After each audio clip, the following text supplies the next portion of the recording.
Hello and welcome to an all-new episode of Freeze Frames Per Second, the little video gaming spin-off podcast from Anime Brain Freeze. We have been saying we're gonna do these sporadically whenever time is available and when we want to do it and when we have played enough games, and we have done that over the past weeks, months, whatever. So it's about time we do another one of these, because otherwise these games are gonna pile up, and I will have forgotten all about the ones I played. It's gonna be hard already in this one, so yeah. I mean, same, honestly, about forgetting stuff. Yeah, which is not a problem, really, unless it's a story-heavy game. And I'm like, wait, what was this again? But also you could argue then it didn't make a lasting impression or whatever, which is also part of a review, I guess. But anyway, yeah, let's just get right into the play buffet.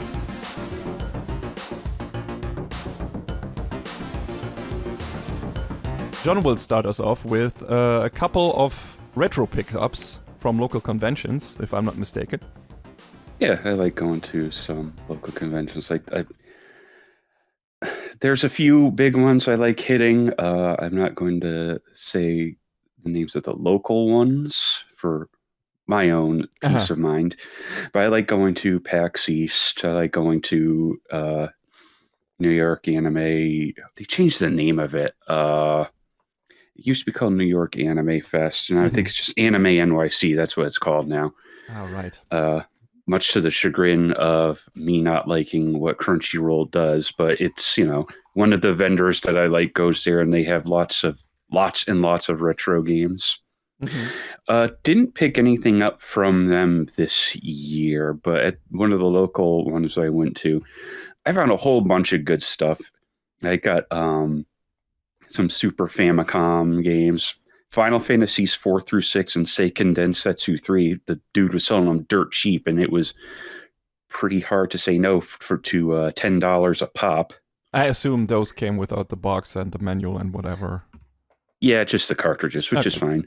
Yeah, sure. I mean, I have a lot of loose cartridges sitting around now, and I need to figure out a solution for that, because I mean, there are options for that. I remember even back in the day, I had these plastic folder thingies that were suited for Super Nintendo games. Yeah, I just need to do something about it. That's the issue. I need to do it.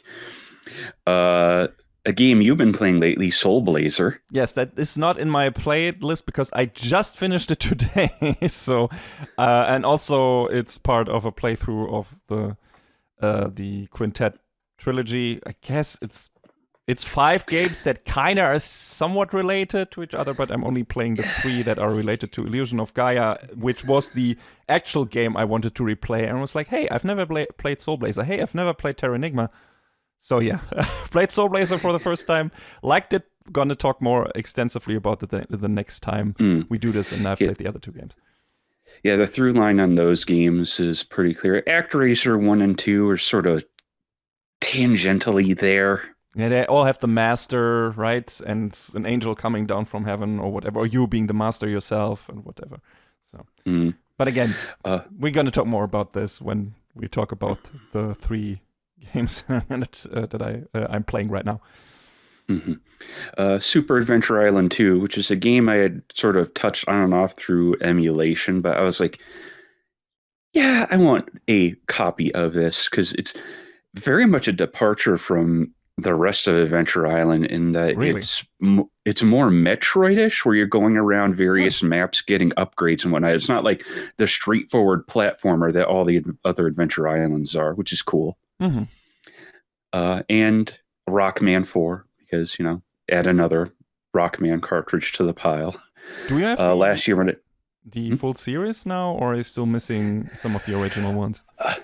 I have 4 and 5, I think. I wanted to get 3 at one point. This show I went to last year, they had 3, 4, and 5, and I wanted to just nab all of them, but they didn't take a card. So it's like, and I didn't have any cash on me. But this year they were like, hey, you can just Venmo us. And I was like, cool. So I paid for it that way, and I got it in my hands, and now I've got that. I still haven't put any of those cartridges into my Poly Mega yet to install the ROMs on there, so I can mess around with them. But if not this weekend, eventually I will. So, yeah, those were the major name pickups from this convention season, as it were. I think at PAX I picked up a couple of things. What was it? I think it was a couple of the level 5 games on PS2. I think I picked up a copy of, what was that one action, or Rogue Galaxy? Yes, I think we talked about this the last time. Did we? Maybe we did. I don't remember. You mentioned Rogue Galaxy, and I mentioned that I remember liking it a lot, but I don't remember anything about the story. Right. It was Rogue Galaxy and then something else. So man, I probably said it then, but Level 5 came out swinging with their first few games on the PS2. Like, both the Dark Clouds, Dragon Quest VIII, Rogue Galaxy. What a stacked lineup. Yeah, absolutely. Yeah, that's pretty much all of that. So cool. Yeah, I didn't go to any conventions to pick up any retro games. I mean, I played a couple of retro games or retro-styled games. I'm now currently playing actual Super Nintendo games, so looking forward to more of that, because definitely was in the mood for some nostalgia stuff. But we also played, both of us, some modern games, some very modern games, actually. And shockingly modern. Shockingly modern, yes. So the first couple, I guess, duo that both of us played is Mario Kart World, the first Mario Kart since Mario Kart 8 Deluxe, I guess, and the first launch title for the Switch 2. And also the new Sonic Racing game that came out, Sonic Racing CrossWorlds. I guess two very comparable games in that they are kart racers and have a very similar-ish flavor, or were very comparable in certain regards. They, of course, also have their differences and stuff like that. But you could see the influence of Mario Kart in Sonic Racing, and I believe. Well, you could also argue that Diddy Kong Racing had some influence on later installments of Mario Kart in terms of what you were able to do there, and the same had influence on Sonic Racing. Yeah, I mean, I never played a whole lot of Diddy Kong Racing, but I feel like Mario Kart sort of looked at the way that game did drifting after Mario Kart 64 and was like, yeah, that looks pretty good. Yeah, because drifting in any game. Well, in Super Mario Kart and Mario Kart 64, drifting in those games was rough and frustrating. You might as well have just driven straight through every curve. Yeah, that's true. Which is a lot of general racing games that are not kart racers. I feel like I have a problem with the drifting mechanics, where I feel like they should handle differently. They should handle more arcadey, and you're just running into a wall over and over again. You have to brake a lot, and that doesn't feel satisfying to me. Which I feel like these two games don't do. So they're usually very much to my liking, just in terms of base mechanics. You know, you got your boosts, you got your drifts, you got the item pickups that have pretty much the same flavor across both games, just in different variations. You know, you have your rockets, you have your mines, whatever. That is the case here as well. I guess two new things both of them have, or each one of them offers a new thing that wasn't really in the series before. And Mario Kart World is open world now, as the name suggests. And Sonic Racing CrossWorlds has you being able to drive through portals and switch from racing tracks to different worlds, basically. And I don't know how you feel about these two features just in general, John. How do you feel about them? I think it's better executed in Sonic CrossWorlds. I would agree with that. Because you're going through different portals, and but it boils down to it's still a bespoke track that you are racing on, and it's got different obstacles and different this and different. Mario Kart World, you're racing on highways. Yeah. Wow. Whoa, look at this straight line to this straight line. The tracks that are actual tracks are neat, but they're so few and far between. And I guess people found a way to be able to race on them online if you picked random. Okay. And then Nintendo was like, no. That's not how we want you to play the game. Yes. You paid for it. And they patched that out, which is like, for what purpose? And then Nintendo being Nintendo. And then the open world map's like, it's big and you can explore it, and that's pretty much it. Yeah. I was expecting when they were like, hey, this is open world, was like, oh, okay, so you can have the normal tracks, but you can also go off track in free roam mode and just have activities everywhere like you usually have in open world games. You maybe have some trick sections, you can maybe on the usual tracks do some other stuff, not just the races, like Burnout maybe, where you have like the crash courses, you have the racing course, you have the elimination stuff and stuff like that, right? The elimination races and things like that. And I was expecting something like that from Mario Kart World, and also like, hey, here's some secrets hitting, maybe some costumes hitting, and technically that is in there, but that's also on the tracks because the additional costumes you can pick up during the races if you get the right item. It is easier in free roam mode where you can just go around and spawn that shit over and over again if you still missing one costume, but technically you can also pick them up on normal tracks. Some of the characters you unlock are so weirdly specific. Like you have to be in a race at a specific position, hope someone spawns Kamek, and then he has to zap you and hope you turn into that character. Yeah. It's like, that's stupid, man. Come on. What year is this game coming out in? Yeah, for that, the free roam mode is definitely better. Like if it works, like if I don't know if that works for all the costumes you need to get, or if you have to get some of them in actual races. I think some of them you do need to be in actual races, like the Kamek ones. So great, okay.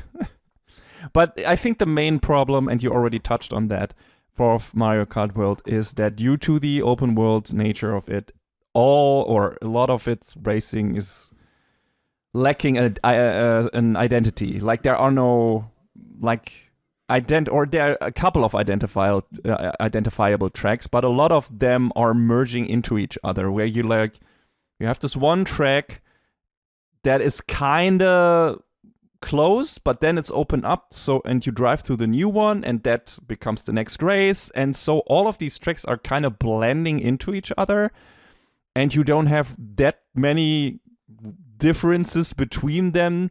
And also the music constantly switches. It's not one specific music track for one specific race track. I guess the music I have less of an issue with, only because this is like a Smash Brothers style soundtrack where it's like, can you think of a song from a Mario game? It's in there, and it's a really cool version of it. Yeah, I get it. But then the thing is, okay, then I'm going to listen to that as a soundtrack while working or whatever, or doing anything else. When I'm doing the race, I want specific songs like that are geared specifically towards that racetrack, because I don't know, that just belongs to me in this kind of racing game. No, I get you. That's true. That just bothered me, because it felt like I'm just going through the motions. There are a couple of, like, the first Mushroom Cup or whatever, at the end, the Donkey Kong level or whatever it is, that was pretty identifiable. Everything that came before that was just like, okay, I don't even remember which was which, and the tracks are very wide because now you also have an increased amount of drivers on the track, so the road needs to be wider so everyone can fit on there, which makes it feel slower, even the higher CC ranks and whatever. So it wasn't really my thing. I played the shit out of Mario Kart 8 Deluxe. I played through all of the different cups and all the different leagues or whatever, up to 200, I think. I don't know if I perfected them all and got 3 stars everywhere, but I at least got gold everywhere. That I know. That I didn't do. I just raced on everything, and then when someone was like, "Hey, let's play Mario Kart," okay. Yeah. But I really loved that game. There were so many tracks that I enjoyed. Like I think that version of Mount Wario was one of my favorite tracks, and that's where the music stuff plays into it, because I think the music was so well employed in that particular track where you go down the slope on the snow and everything, and then the music really picks up for the third lap, and it's like really this high speed downhill race, and it's super exciting. And I think that is one of the perfect Mario Kart tracks and perfect Mario Kart music tracks and everything. And I loved that. And Mario Kart 8 Deluxe had a lot of that shit. And in Mario Kart World, I mean, I haven't played it as much, of course. I really went through all the cups only once in 50, I think. And after that, I was like, okay, I think I'm done. Yeah, I think I only did 1 or 2 of the GPs in 100cc. I'm going to go back and eventually just do them all just to have all the tracks unlocked, because there's a final GP that unlocks after you beat all the others. So, yeah. But I didn't play 8 quite as extensively as you. But man, 8 is crazy because it's basically at this point like, God, 2.5 games worth of content? Yes, that on top of it. I mean, World can still get there. I don't know if it will.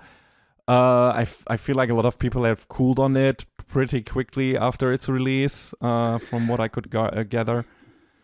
I mean, Knockout Race is cool. Yeah, sure. I don't even know if I've played much of that, but yeah, the idea I played it a whole bunch, and I got my 1 win, and I was like, I'm done. Let's go. Yeah. But it looks pretty. It's the prettiest Mario Kart game, of course. It's very pretty. It looks good. It sounds good. Like I said, the soundtrack is aces, even though I'm missing just the track-specific music and everything. But people for weeks were still finding new songs in there. I think there was a playlist with like 300 songs, and it's like, how did you fit this much in here? What? Like there were Mario Paint songs in there. Yeah, what? Nice. What do you mean? Yeah, sure. Everyone is here. Even cows, for some reason. I don't get that, but okay, Nintendo. Hey, they were in all the Mario Kart games before, I guess, or in a lot of them. So why not make one of them a driver? Makes sense. I guess. But I don't know if I will go back to it. Maybe if I'll take the Switch on the road and have someone around to play against, maybe I'll play some of the other GPs or whatever. We'll see. But for now, I am not itching to pick up Mario Kart World again, which wasn't the case for Mario Kart 8 Deluxe for me.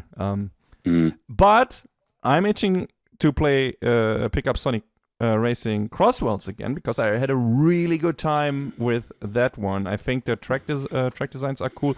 That also has a bit of a problem with track identity, but like you said, it's still singular tracks that have just 2 different variations. But right. It still feels like, a singular track that is not like bleeding into another one. It's just, or 2 singular tracks that are mixed together, but they're not bleeding into any other one in the same cup after that. Except for the final one that you do in every cup is a mix-up of all of them, I think. But I think that's a neat idea, but it also feels a little bit like a cop-out. Yeah, absolutely. I mean, they could have just, reduced the numbers of cups and just put, 1 more in each of the cups, and it's like, hey, you're going to get more cups down the road maybe, or whatever. So that would have also been fine. Like having the last one be like this best of the tracks you just raced just before this feels kind of like okay, you could maybe have done this in the last one, where the last one is like maybe longer, not just 3 laps, but I don't know, however many, just all the tracks that you just played, and you have to really get your stamina in or whatever, and do a lap for each of them. That would have been neat. But that would be a heck of a race. Yeah, so that you could have done that, but yeah. Have I ever lamented on a recording that, in regard to Mario Kart and different tracks, that they are a bunch of cowards for not making a Grand Prix that is entirely rainbow roads? I thought that They you they could are do it cowards. Yes, but yourself. come on, Nintendo, come on. Yeah, Don't be cowards. Rainbow Cup. I mean, maybe do this one. And I want to say the drive up in Mario Kart World 2 Rainbow Road was pretty epic. Like that felt pretty cool, where you could just launch up into space and whatever. That was pretty neat. But yeah, you're right. Like they should maybe do a Mario Kart where it's like just Rainbow Road, or at least one cup. Maybe someday. I haven't played all of Sonic Racing CrossWorlds yet, not all tracks, because I was like, Mega Man it's not gonna be long until our blue main man is in the game, so I'm just gonna experience it. The rest of the tracks I only played through one cup, I think, and with ROG when he is released, and they really I was so happy. Before they confirmed that, I was like, hey, if they don't put his card from Battle and Chase in there, what are we even doing? And then they did it. Yeah, that would have been like, come on, what do you mean you didn't do that? But oh man, I remember when the leaks were out. Like there were some people at some event and they got some promo material and the Mega Man logo is on there, and everyone was like, what? What do you mean? Hold on, what? And then that kind of forced Sega's hand, and they were like, here's a trailer. Mm-hmm. So that was cool to see. I think it's coming in January or something. If Capcom won't do our boy right, someone else will.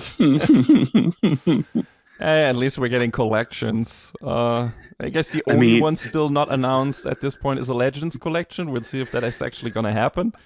I mean, the insane amount of cope when people were like, is Pragmata secretly a Mega Man game? Shut up. Stop it. No, it's a role game because, the girl is actually role. Oh my god. The guy is Dr. Light. Yeah, we'll see. I doubt that as well, but it was funny listening to that.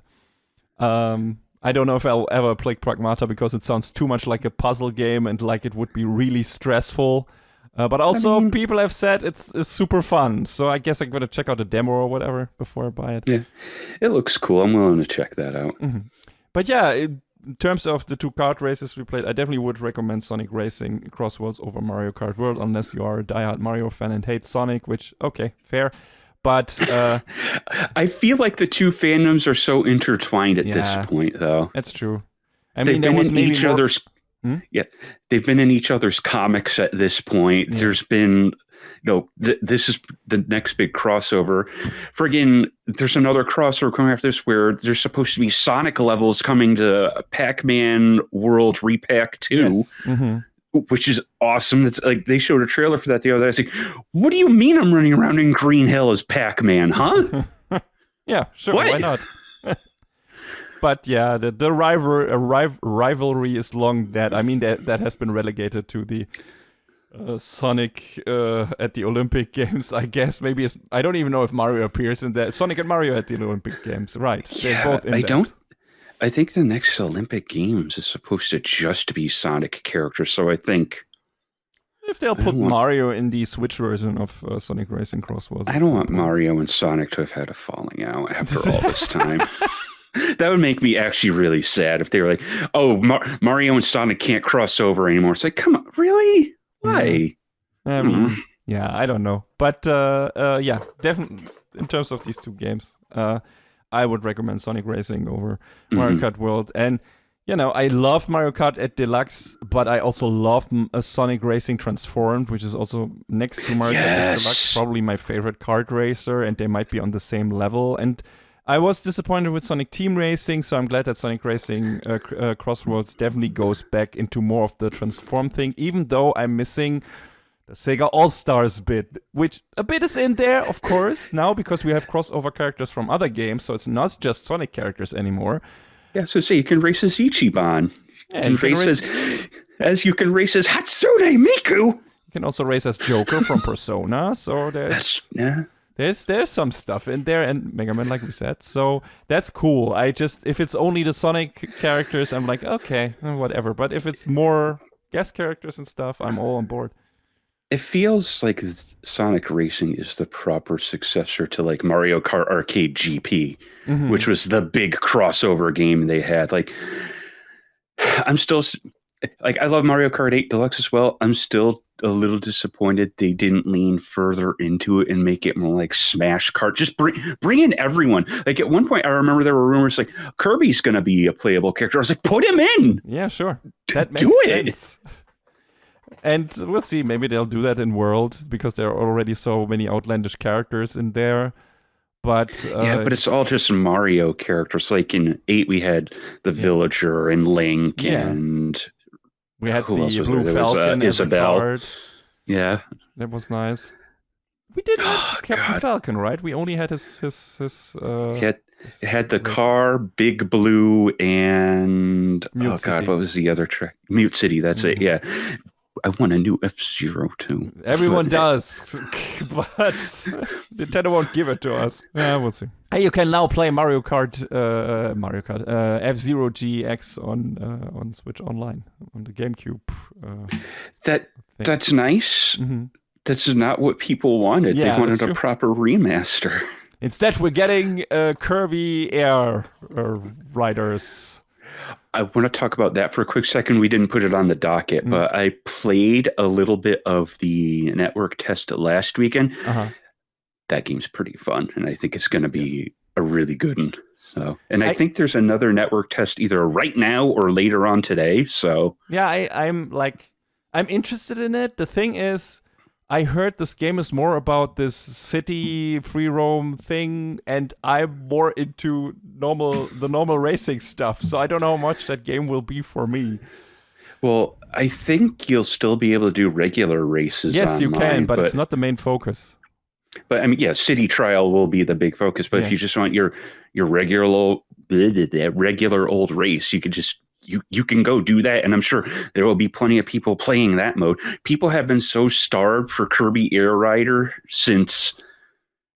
When did it release on the GameCube? Jesus. I don't know. But it's been a minute, and I know it was a big cult favorite, and I never played it back then. Me neither. Which we'll talk about in a little bit, that now I have no reason not to. But... now that there is a new game coming out and it looks really nice and it plays really well, I'm actually really excited for it. Yeah, I'll definitely look into it. I mean, there are a lot of other games coming out that I want to play. 1 in 2 weeks for, I think. When is Metroid Prime 4 coming out? Like 3 weeks. It's the first week of December. So I need to be done with Illusion of Gaia and Terranigma until then, because then it's going to be all Metroid, baby. I'm putting that on my Christmas list, so I'm not getting it right away. So yeah, I hope I can I will do my best to avoid spoil. I mean, I don't know about you, but I use Twitter and Blue Sky so sparingly nowadays that avoiding spoilers just seems really easy for me. I do it way too much, but I feel like people spoiling shit on Blue Sky is not as bad as it was on Twitter. It feels like there are less intentionally asshole-ish people around who try to slide into comments of people posting about the game and then posting screenshots of endgame stuff and, important scenes from movies. That constantly on Twitter. On Blue Sky, I've encountered that, I don't know, never. Just someone maybe accidentally just talking about it without thinking about that is an endgame thing that they're talking about. So, and if I'm too incessant on, oh god, I don't want to know anything about the story of this game, I'm just not going to use it until I've played the game. I'm just not going to use social media, which is in general a good idea. Don't use social media as much, if at all. But John, you have played a couple of other games. What's the next one you want to talk about? I guess I'll talk about a couple of things I can knock out real quick. A couple of mobile games I've been looking at. Well, one mobile game I can mention is that I stopped playing Pokemon Trading Card Game Pocket. I feel like I got to a point where I was like, this game is still neat, but I feel like I've seen everything it has to offer. And then they started making really weird decisions with it after I quit. So I was like, oh, okay. I hit the eject button at the perfect time then.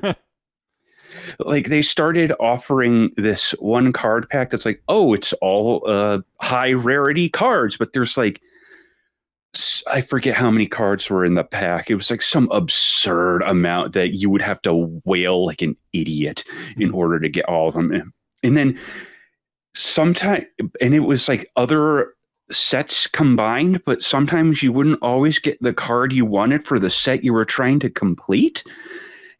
And the developer at one point were like, oh, well, we're going to be rolling out a fix for this in summer of 2026. And I'm like, what do you mean it's going to take half a year for this? Why? Huh? Seems to be quite an extensive bug or whatever. I don't know, but it seems like a long time for a fix like that to come out. So I was just like, I'm sitting back seeing, like, I see a couple of our friends still play it and trading back and forth. And I'm like, I'm glad y'all are still enjoying it, but I'm just like, nah. I wanted to move on and try some other stuff. Understandable. Because Umamusume released. Not only in anime form. I don't think it's a game for me.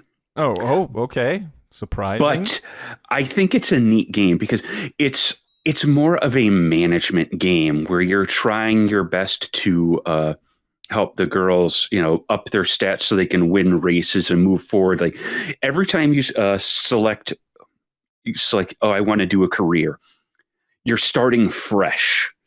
So it's kind of roguelike-ish on each run, but you are carrying forth stats from your other racers, and you have these support cards that you can use to put into up your stats. You could borrow a support card from a friend and that sort of stuff. And it comes down to a lot of RNG for a long time.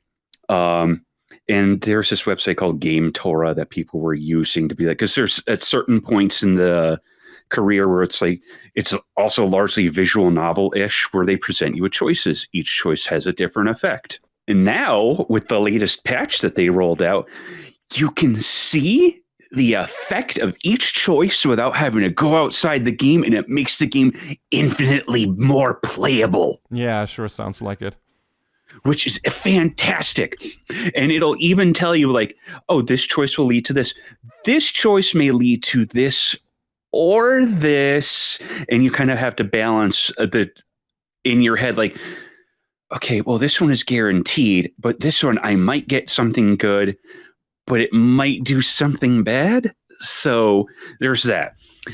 It's also a game of balancing out your character's stats, because like when the game launched, it was kind of in a place where you could just mash the speed button all day long and your character would max out their speed and just win every race. Okay. I took Sakura Boxing all the way to the end of her career just by mashing the speed button. I was like, wow, this is great.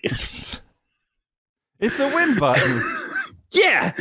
And then I tried taking Haru Urara to the end of her career, which I managed to do. So basically you get to the end of a character's career. Now there's two different career modes. There's like forget how they refer to it. It's like a team mode, the other one, and I haven't done it yet, but I've seen a little bit of it. But the other one is you have to race to the end of their career, and then after you do that, there's like an overtime segment where you can race in the URA finale and try and become the number one Uma in the school sort of thing. Mm-hmm.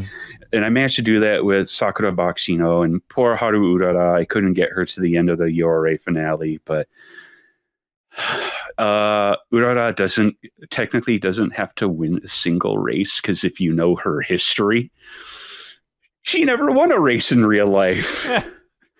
So, but it is possible if you know the strats to win her final race and get a different ending, which is neat. It is a game where you have to think a lot of steps ahead, and it's like, well, I need to have this many fans by this date. The stat spread needs to be like this so that I can win different races. Because you have different races, like you have your pacers, you have the ones who come in at the end, you have the ones who want to also lead the pack, and you have to keep that in mind when you're statting out each girl. They're going to race differently. But it sounds like a fun time. It's neat, but it's also a lot. So you have to go into it with the mindset that you can't just mash one button and win now that it's been patched. You have to understand how each character wants to race, and you have to build around that. And that's a bit too involved for you. I think a little bit. Like I started a career the other day. There was one girl in particular I wanted to pull, and I got her, and I was like, all right, I'll start a career with her. And I started, and I just haven't finished yet. So her career has been on hold for like 3 days, but I want to get back to it and eventually try and finish it. So, okay.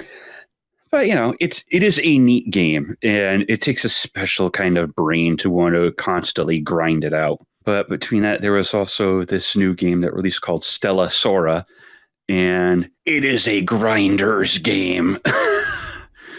Because the idea behind it is, I'm not quite sure how to describe it, because a lot of it is just centered around grinding.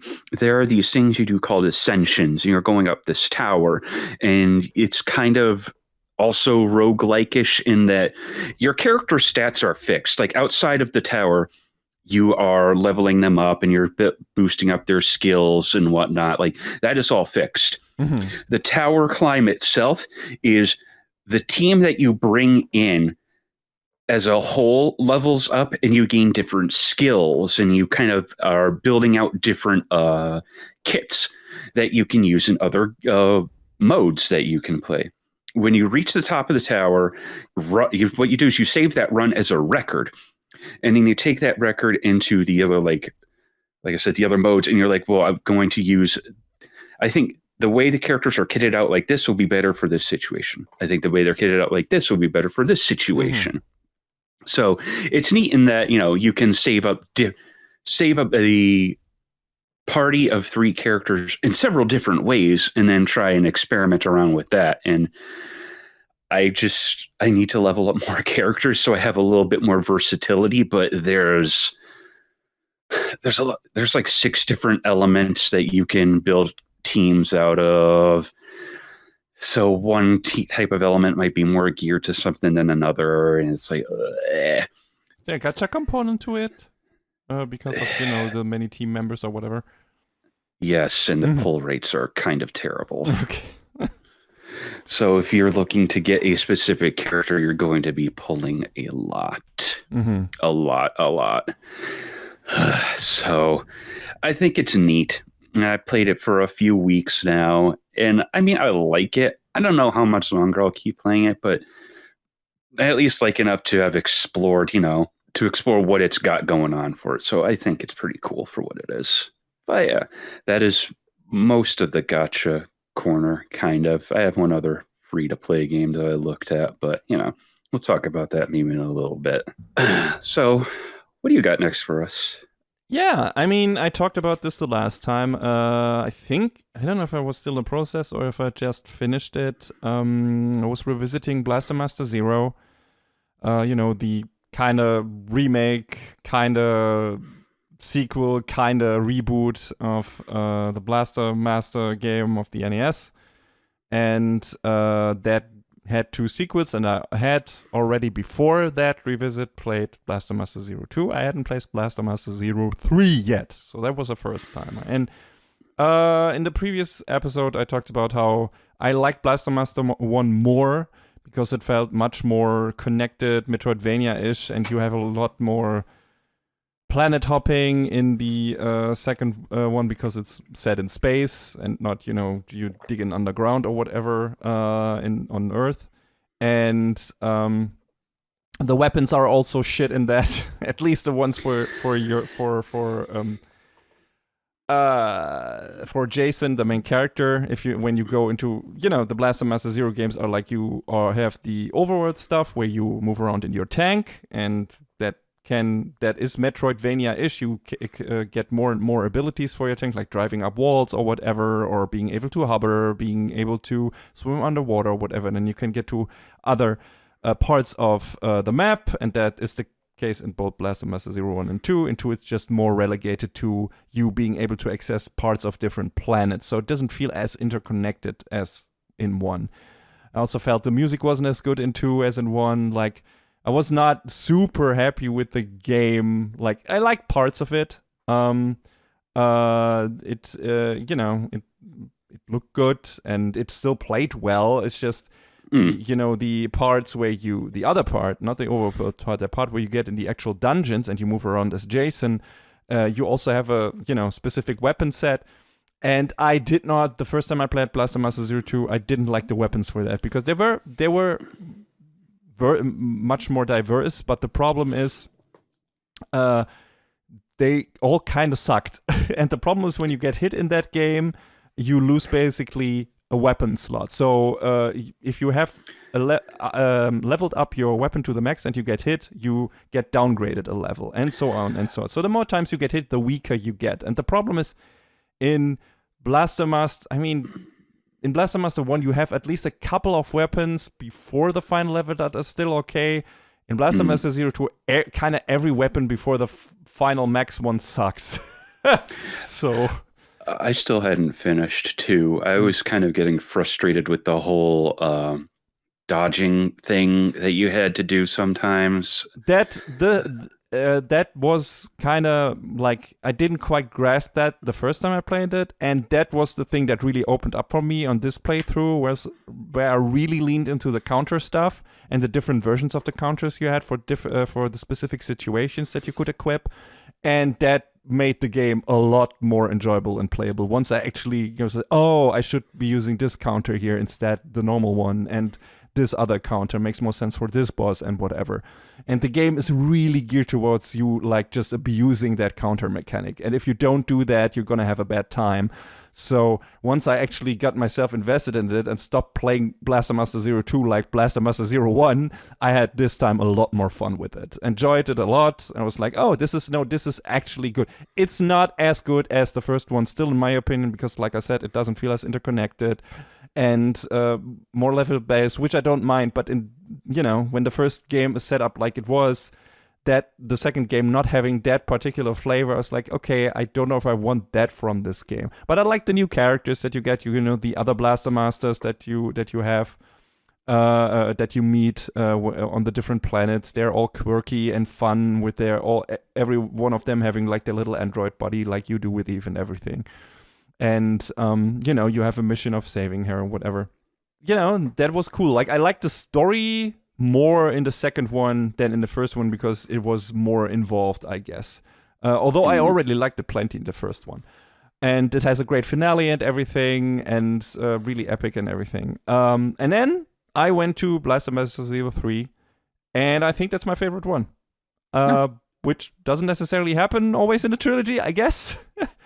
But I think this was just putting together the best parts of 1 and 2. Yes, you still have it be a bit more planet hopping, but it's also more connected Metroidvania-ish than 2 was. So it feels like they were really trying to blend parts of 1 and 2.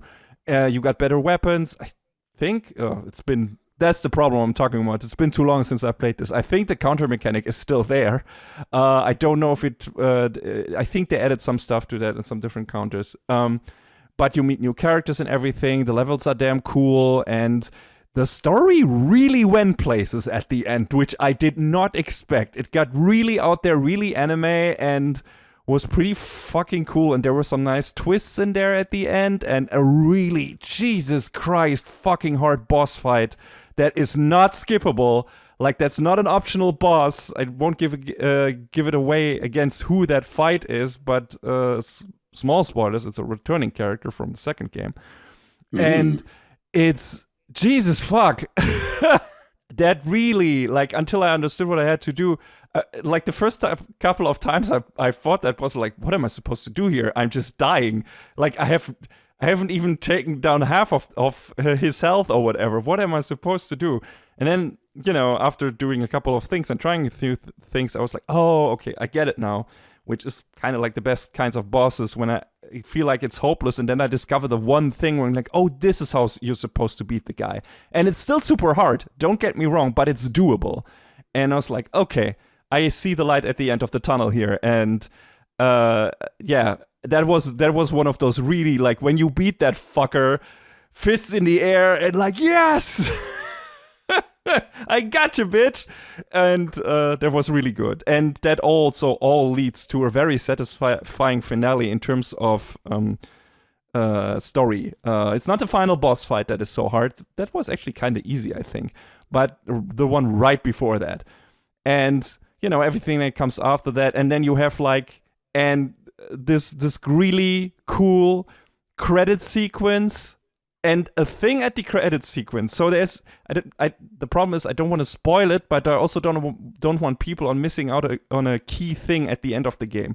So when you think the credits have rolled and the game is just lingering on a specific shot, try pressing a certain button or something on the D-pad again, please, because otherwise you're missing out. Because the ending is a bit interactive. And so I won't give away what it is and what it does, but if you've seen the cover of 3 of Blastomaster 03, or at least of the version that I have, the entire game was like, wait, when is that gonna happen? I feel like we're still missing that. And so the ending gave me that, but that really happens at the tail end of the credit, and it was really nice. It's kind of a bittersweet ending in a way, but also really cool and out there and sci-fi and everything. So I did not expect that from that game. And I mean, I've played a lot of Inti Creates games, and I feel like the story in the Gunvolt games is kind of like, okay, all right, it's okay. But I was really happy with how Blastomaster Zero wrapped up. And I hope they don't give a fourth one because this ending feels, or do a fourth one because this ending definitely feels like a definitive ending. Like, is a full story from 1, which they maybe didn't even think they would do a 2 and 3 at that point, how that wrapped up. But 2 definitely feels like, okay, there's more coming. And 3 definitely feels like, this is it. This is like the ending we had envisioned for this, and this is how we wanted to wrap this up. And like I said, it was much more elaborate than I expected it, and much more emotionally engaging. I was really like, at the end, that was really nice. That was really cool. So didn't expect that to get that from the series, like in terms of story and everything, because, it's a basic 2D platformer game. But man, they really went there, and some really cool shit. So yeah, I can only recommend, if you're into your 2D Metroidvania thingies, whatever, to go for that series. And if you don't like 2 that much, try to really figure out the counter mechanic and really try to use that and abuse that. And just to get to 3, and 3 is obviously worth it, in my opinion. And yeah, I had a really great time with this. I was really happy how it wrapped up. So yes, Blastomaster Zero, good series. Definitely one of my now ranking very high in one of my in my favorite 2D series platformer thingies that I've played over the years, especially when it comes to doing new games retro styled. Cool stuff, John. What else have you played? I guess a couple things that I'll touch on that I've started, or one that I started, one that I sort of just looked at out of curiosity. Took a look at Sonic Rumble. It's basically Sonic Fall Guys. Oh yeah, okay. I mean, it's goofy, it's silly for what it is. I won my first match, and I was the ultimate Sonic Fall Guy champion, dude. I heard it's kind of bad, but I haven't played it, so I mean, it's okay, I guess. I don't know whether or not to say it's good or bad, but like I said, I started up out of curiosity, and I was like, okay, sure. It's very derivative. Very derivative. But, I don't know really what to say beyond that. But if you're really that much of a Sonic super fan, and you know me, I don't know if I would continue playing it, but every once in a great while, it might be fun to be like, hey, I want to play this to stomp on the stupid kids who are playing this. But that is what it is. There's an indie game I started messing around with called Bounty Star, The Morose Tale of Graveyard Clem. That's a title. It is. And it's very, very descriptive of what the game is about. It's about this woman named Clem McKinney, who's like this she's like this war veteran, and it helps protect this town with this other group of people, and they have these mech suits. Like, I'd probably say the size of it is probably on par with something like a Nightmare frame, like less so than like a Gundam because of the relative size of it. It's not like a huge machine. But I think the type of gameplay they were trying to go for when I was messing around with it was like Armored Core, like the old Armored Core, not like 4, 5, and 6, which are faster and a lot more explosive and reactive, because it's a bit more slower paced and deliberate. And I mean, granted, there are some enemies who can do some crazy stuff, but the whole conceit is that you playing as Clem have just driven these bandits out of town one night, and then on their way out they decide you let them free, and they decide on the way out, hey, that was real neighborly of you, we're gonna blow up your town anyway.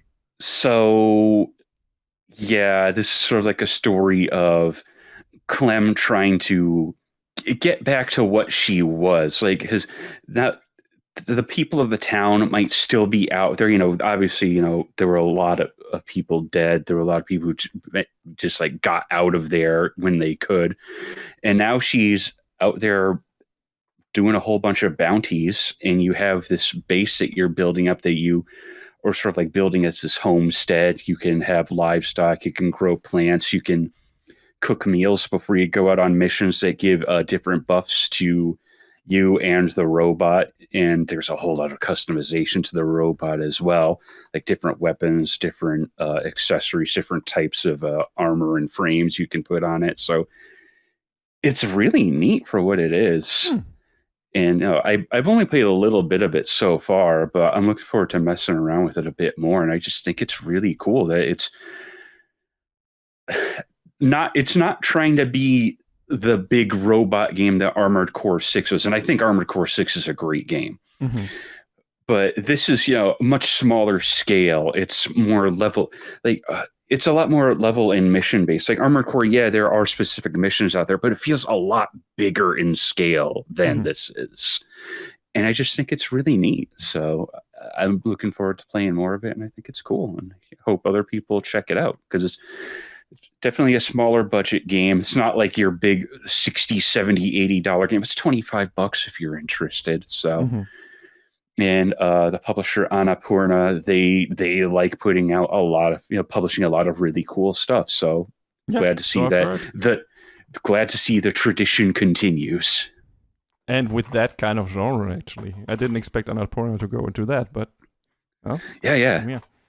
I've just felt like I'd put those two together just because, I haven't played quite as much of them yet, and I have a bit more stuff to touch on than you. So, what else you got?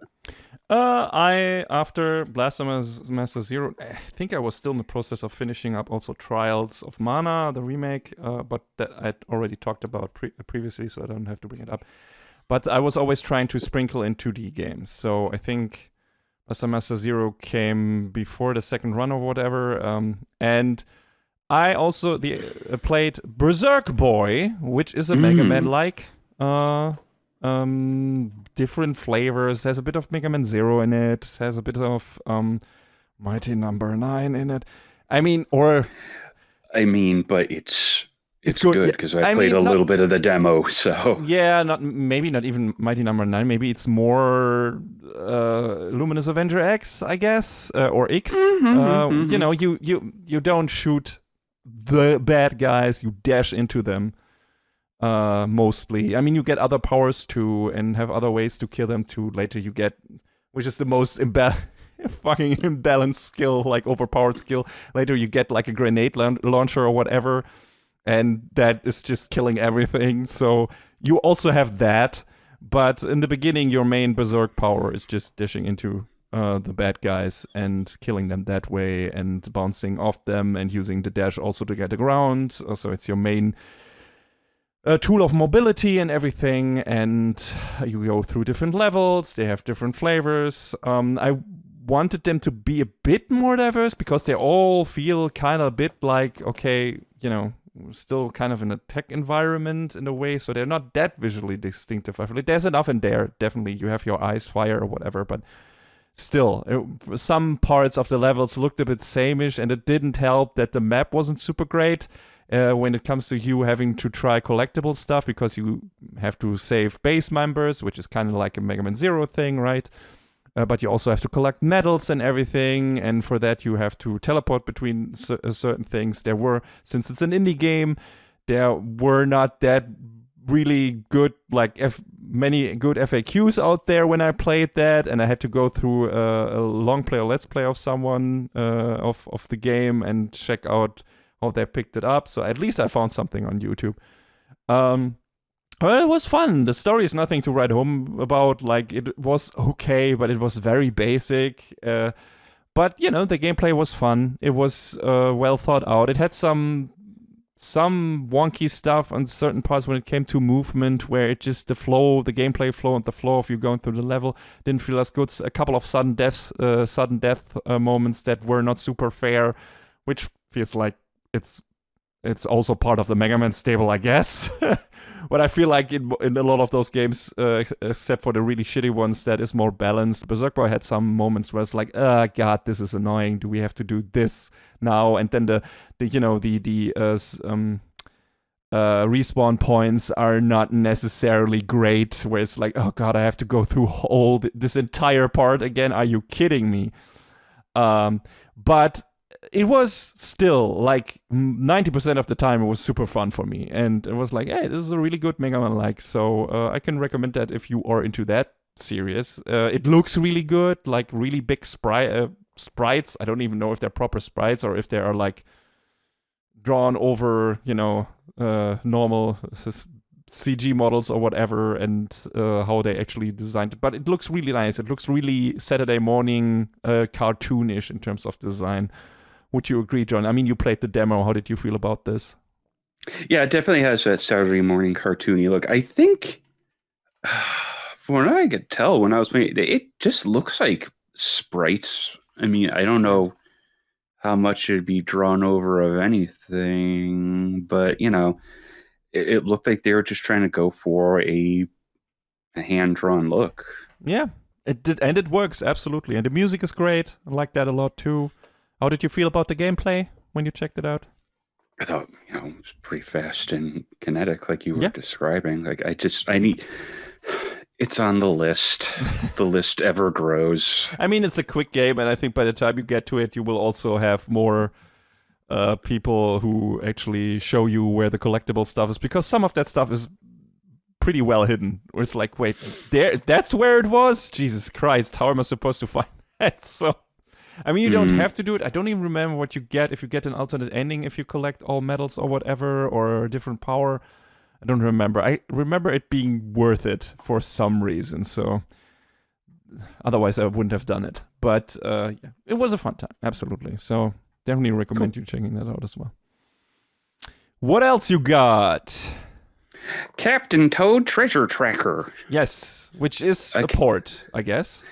I kept putting it off from the Wii U version. I eventually sat down and wanted to play the Switch version, and that game's neat. Frustrating as heck toward the end, but okay. The puzzle solving element is pretty cool. And the fact all the stages are different dioramas basically is neat. Now, obviously, this was a concept that they took from Mario 3D World and decided, let's just make a game out of it. Yes. Sure, neat. That's fine.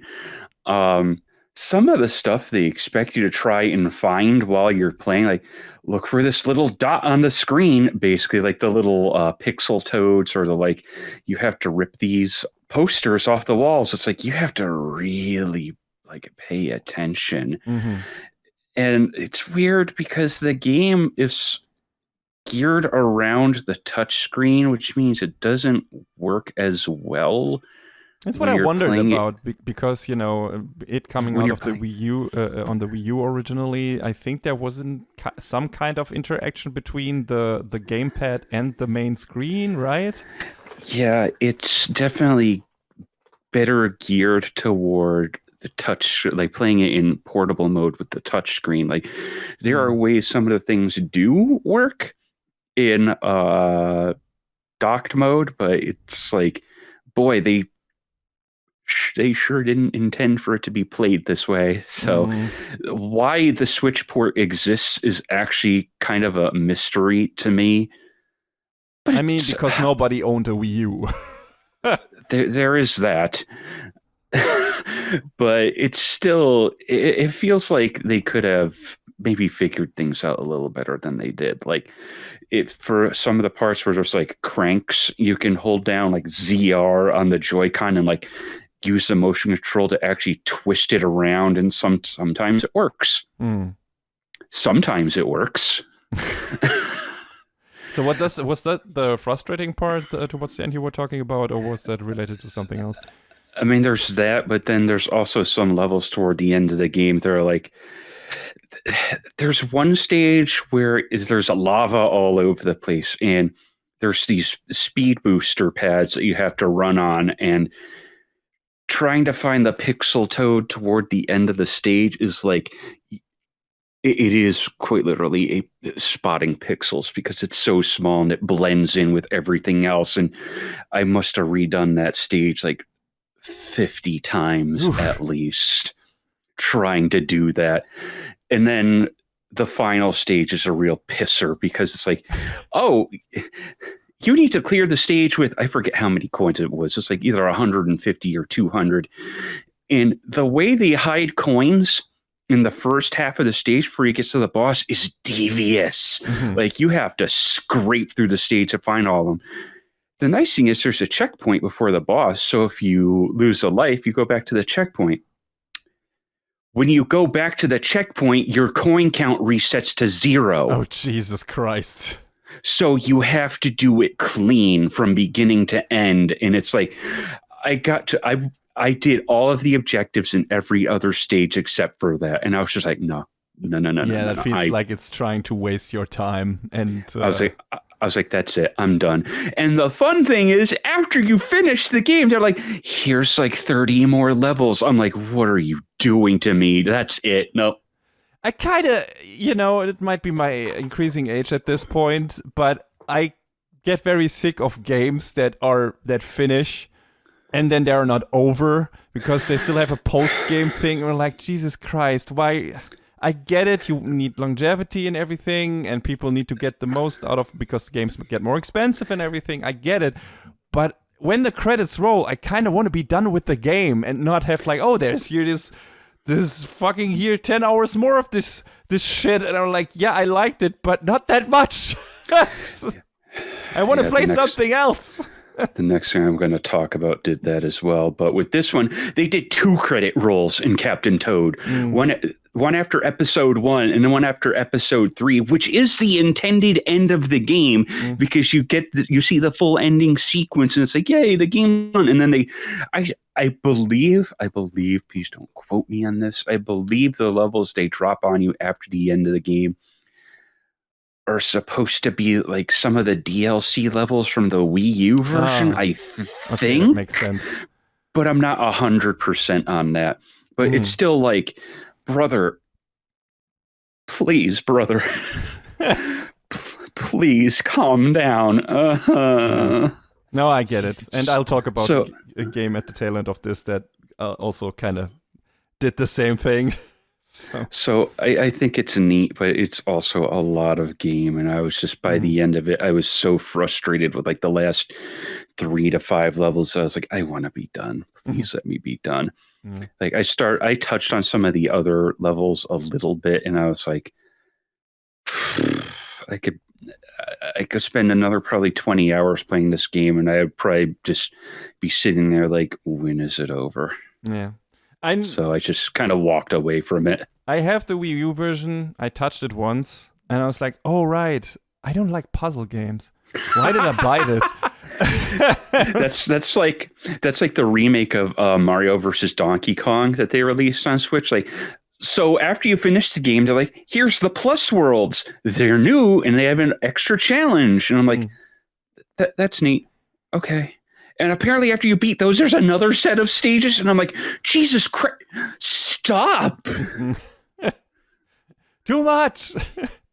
Yeah. So I'll never play this. I won't get the Switch version of this. But hey, I'm glad it's, except for it being too much and the final levels and so on, I'm glad to hear that it sounds fun. It just was the most interesting thing to me was like, wait, how are they gonna actually do the thing that they did on the Wii U on the Switch? Because, you know, it's a different system. It works differently. This is also the thing I'm thinking about.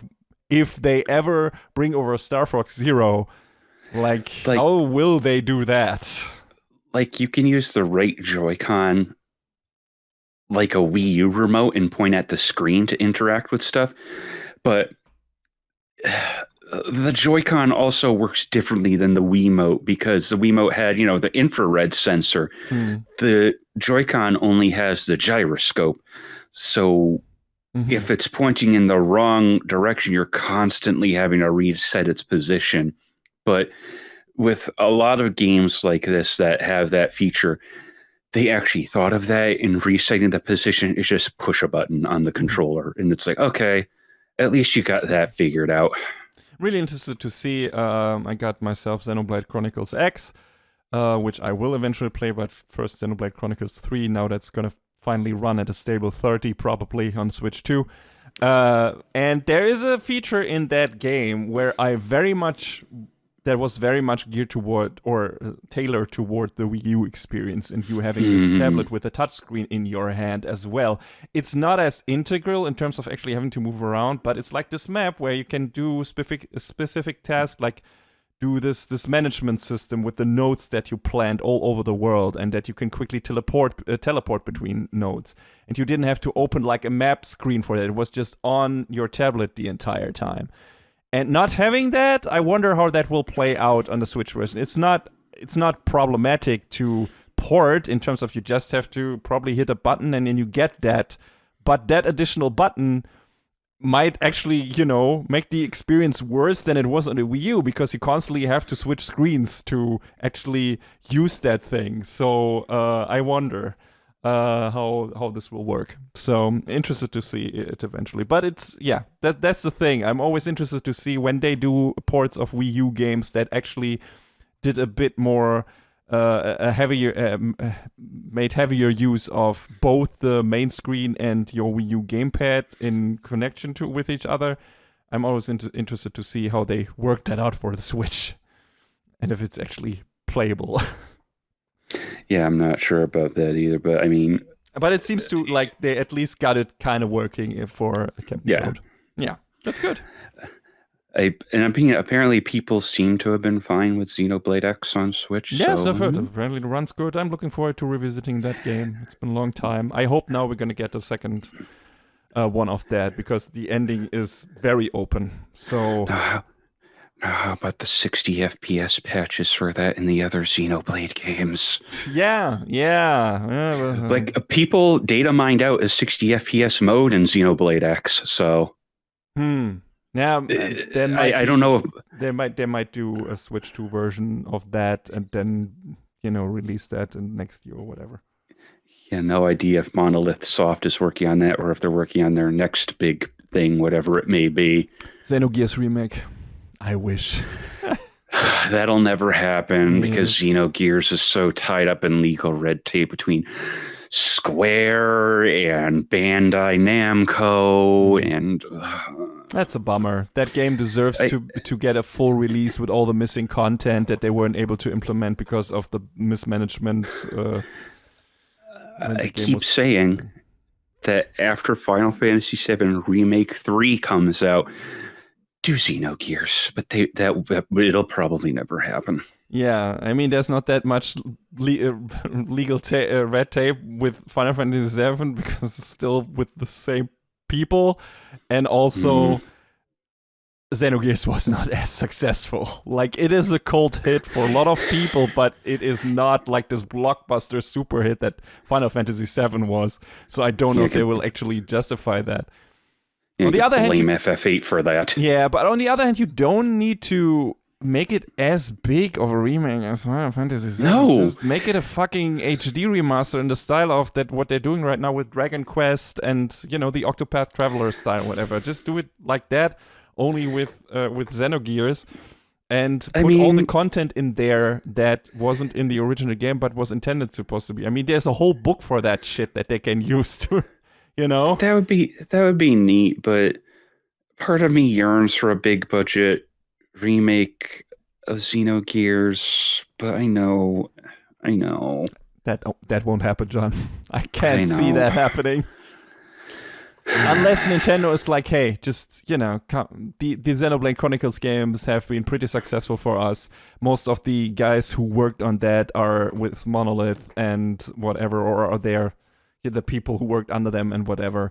So just give us the rights to that shit and we're just gonna do a remake of that. I can't see anything.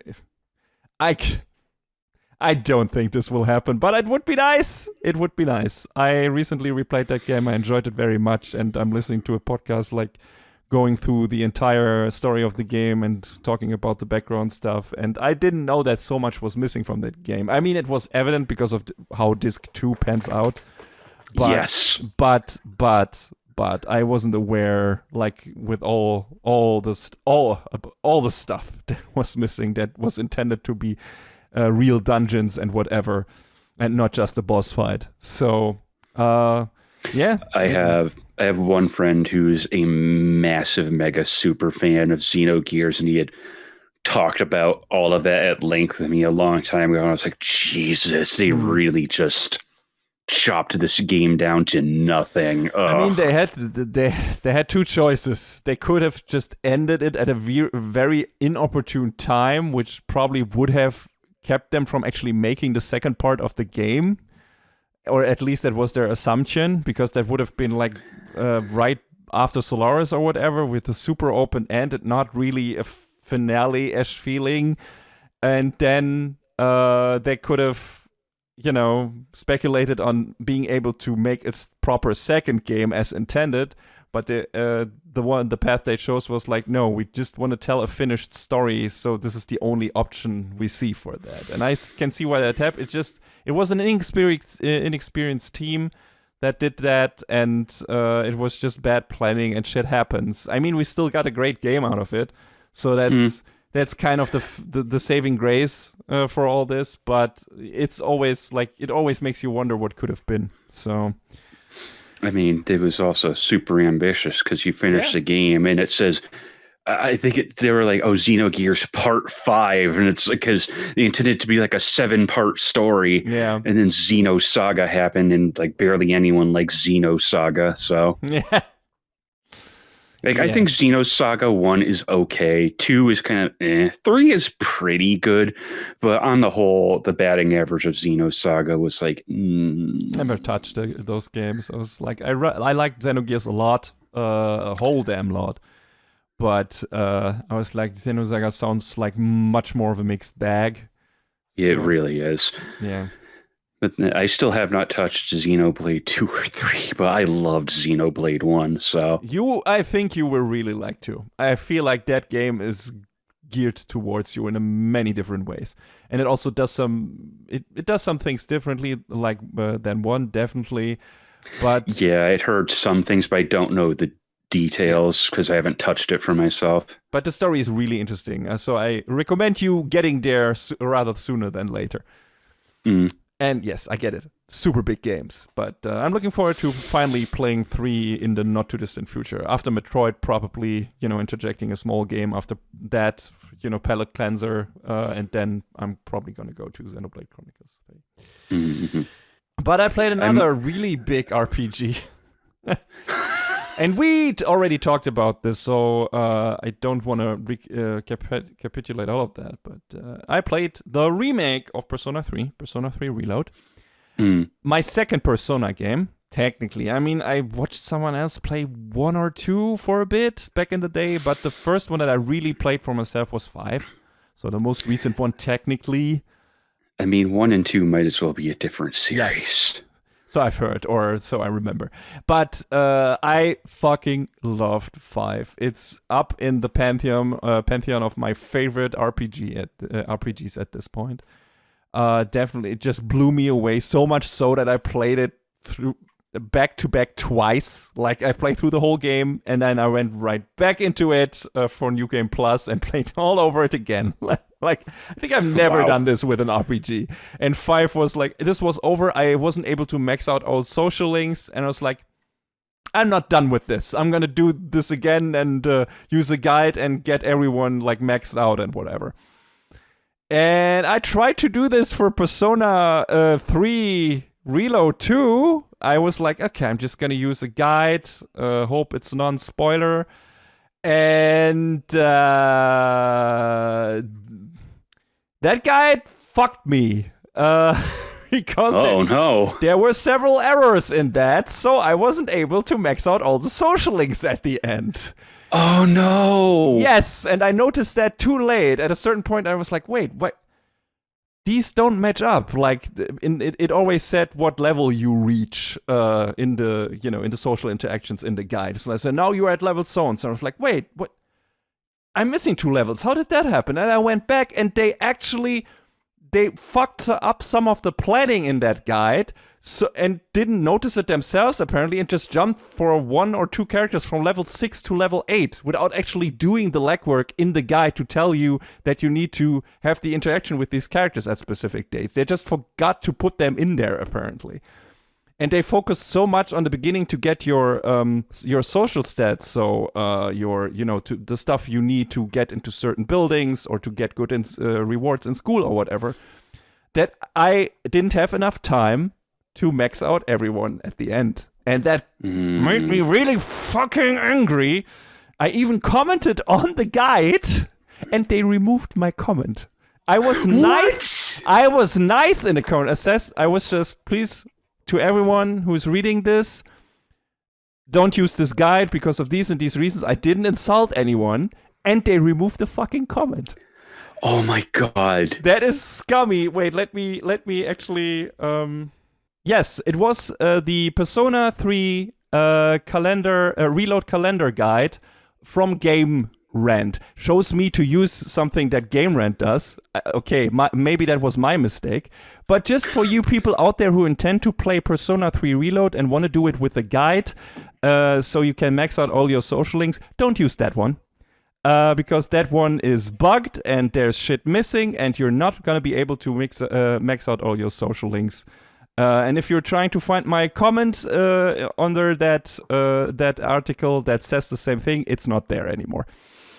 So I don't know if the author of the guide removed that or if someone else from the site did it, but there are definitely several errors in that guide, and if you follow it closely, you will not be able to max out social stats, your social links. So that was a bit of a bummer by the end there. That kind of made, I mean, it doesn't completely ruin the game because the game is great. It's a great story. It's a very dark story. I mean, Persona 5 was also a very dark story, but that had a much more uplifting ending, which this one doesn't. It's also a kind of nice and fitting ending, very much in tune with the theme of the show. In tune with the theme of the game. It totally fits. It makes sense. The thing that bummed me out, and that was another fault of the internet, and because I believed it, I guess, or didn't research it thoroughly enough, so it was maybe my fault. You can romance girls in these games, and I was looking for, okay, who is the main girl for this in terms of story? Like, what makes the most sense in terms of the main plot, which girl, you end up with at the end. And there were several people who were like, yeah, you can romance all of them. There's no punishment for that. And I was like, I don't care. I don't want to build a harem. I want to have the relationship that makes the most sense in terms of the story of the fucking game. So they named 2 characters that were the intended demands, that seemed like they were intended to be the mains. Also, emphasized by the OVA, by the movies that came out, the anime movies or whatever. And those are Yukari and Aegis.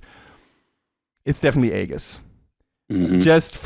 absolutely. Like, it makes like it's no sense in terms of story to go for anyone else. The problem is I went for Yukari because of this, I was worried because I was like, oh god, who will I even be able to max everyone out and blah, and so I went with Yukari. So you get a special event on Christmas that you can spend with the person you're romancing in the game. And Aegis is unlocked. Her romance option is unlocked very late in the game, so you couldn't even have her take part in that. So I went for Yukari. Problem is, story-wise, go for Aegis because she is absolutely the girl the main character is supposed to end up with. Like, the whole ending credit scene is totally about her and that character. The whole DLC, the answer is about her, which I haven't played yet because I'll get to that. But if you want to go for the girl, if you can go for any girl you want to. I don't want to dictate to you, but if you want to go for the person that makes the most sense in terms of story and character relation, everything to the main character, then go with Aegis. Because she is absolutely, after a certain point, the second main character of the game. And, in the DLC even more so. So, feel free to go for anyone else, but if you want to get the most out of the most satisfying ending and the most emotional and personal ending, go with her. And I didn't do that, and so that hampered the experience a bit. And I think in Persona 5 that is not much of an issue really, because there is not that much of a clear main girl there. I feel like, I don't even know who could it be there, but I feel like it's more open there. But in 3 it's definitely her. So that was kind of like those were all like these little detracting factors. So it's like, I didn't get the perfect quote unquote story ending in terms of character relationships, and I wasn't able to max out all the social links. So that hampered my experience with the game a bit. Doesn't have to be the case for you. Just use a different guide. And also, if you don't give a shit about maxing everyone out and getting the perfect ending, then that also won't bother you. It just did for me. Outside of these misgivings, I had a really good time with Persona 3 Reload.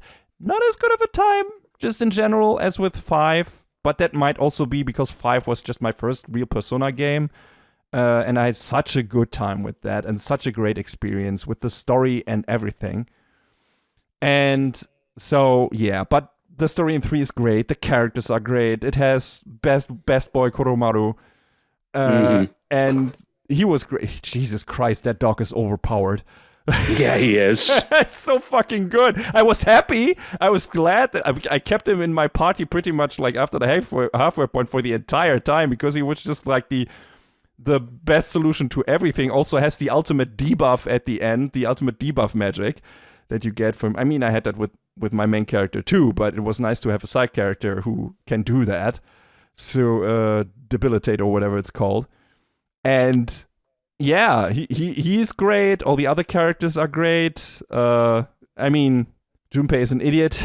But even he's called Stupe for a reason. Yeah, even his story was good and sweet by the end.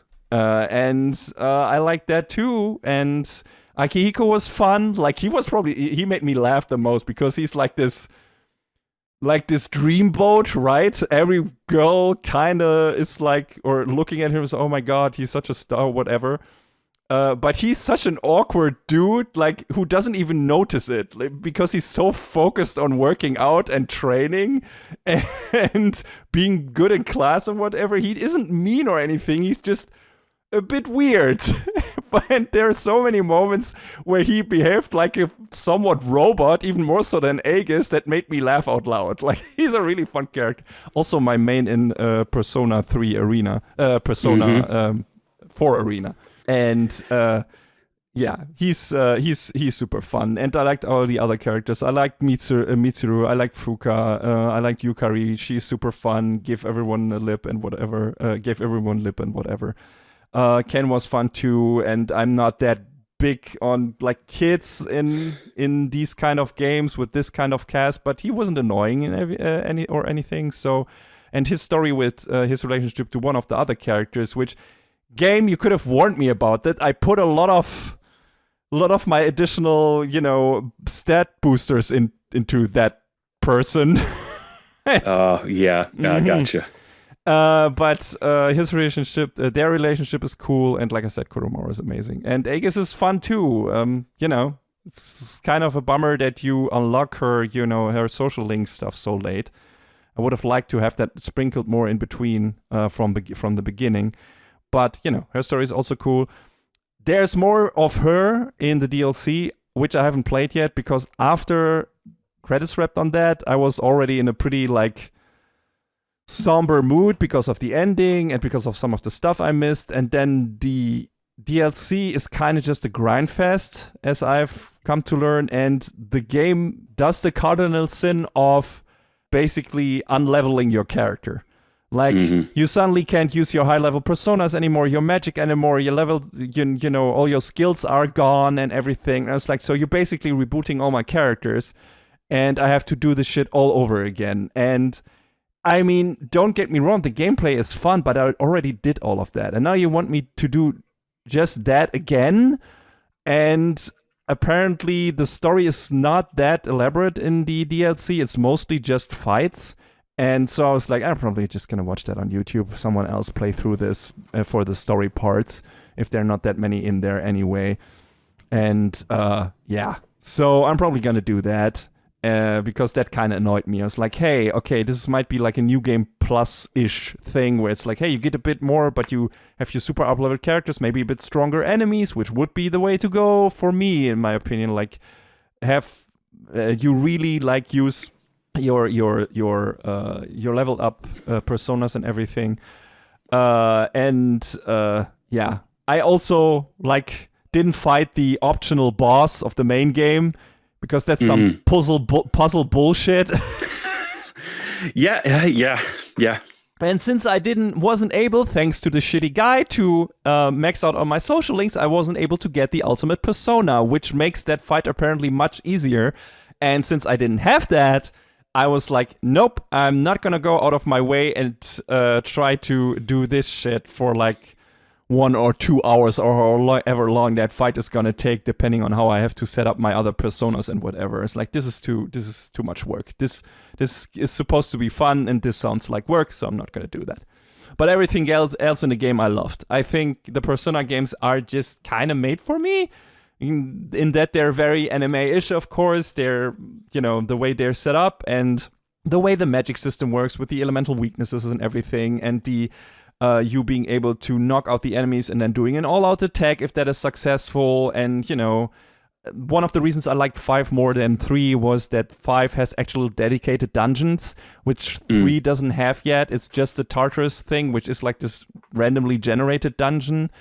And so it all looks kind of same-ish. All the different levels of Tartarus have a different style to them.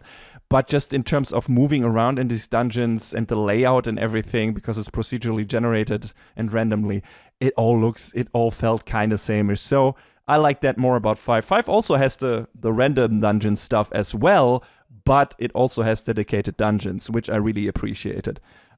Which were, which all look different from each other and play different from each other, and has specific little quirks and gameplay mechanics in them. That the other dungeons don't have, and that none of the things in Persona 3 really have. So, but I like I said, I just like the Persona games, and I'm really looking forward to the remake of 4. I heard the story is only so, John, from what you said. Yeah, I mean, it's kind of predictable, but okay. The social link stuff is really, really good. Okay. And I hope they have more bespoke dungeons instead of the randomly generated ones that they did from the original, because I mean, I feel like it kind of works for Tartarus because it's like, ooh, it's mysterious, ooh, it only pops out at the midnight hour, and that kind of gives them a little bit of leeway on that. But in 4, it's like, no, I don't think it really works as well for that. Okay. Yeah, but hey, I'm looking forward to becoming friends with these characters, learning all about them, and it's just a fun RPG. And I don't don't know or haven't played that many RPGs that are just feel like classic turn-based RPGs, JRPGs, but are set in like current time, that are not a straight fantasy tale or sci-fi tale or whatever, and that's just set at a goddamn fucking Japanese high school. And then you go around and have all the social stuff in there, and fantastic music and presentation. I haven't even talked about that yet, because that's one of the best things about Persona. Persona 5, just the way it looks, just blew me away, and 3 does the same thing. Like, the opening credits are so amazing, and all the menu designs and the music in those games is just so goddamn good.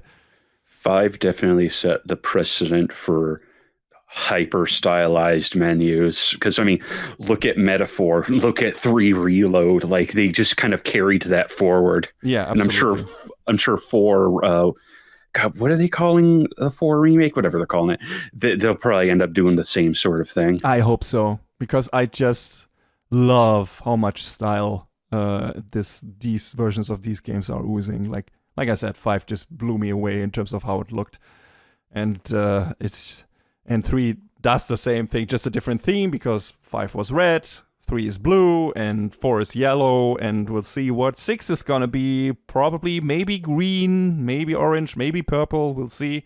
There's still some primary colors left, I guess. So yeah, I could definitely see green. I mean, I think about purple, and it feels close to blue, and orange feels a little close to red. Like, you could make those work. Mm-hmm. But I feel like green is the likely candidate. Yeah. I mean, technically, we already have green in the midnight hour in Persona 3, right?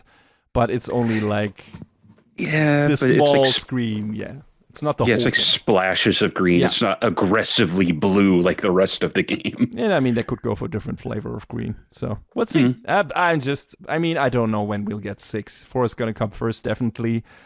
And but I'm looking forward to whenever we're gonna get that big shiny new one, and I'm gonna play the shit out of that. Hey, at least on all modern platforms you can play the entire Persona series 1 and 2. What's that? Persona started at 3. Might as well have. But maybe eventually I'll find a way to go back to 1 and 2. So. I don't feel like that's quite as deranged as the people who unironically say Castlevania started at Symphony of the Night. It's like, shut up. No. That is absolutely not true.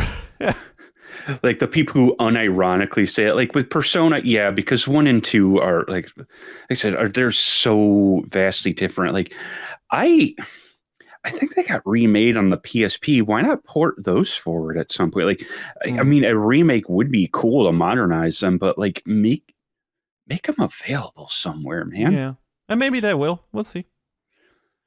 But yeah, what else did you play? My last game proper, because the rest of it is some other stuff that I think could be mentioned in other parts of our talk today, but. Mm-hmm. The last big one is Pokemon Legends Arceus, not the one you thought it was going to be, I bet. About to say, not the one everyone is thinking of. Yeah, I'm a little behind. Mm-hmm. So, Arceus is this was definitely them trying to open world the series, because this released before Scarlet and Violet. Yeah. And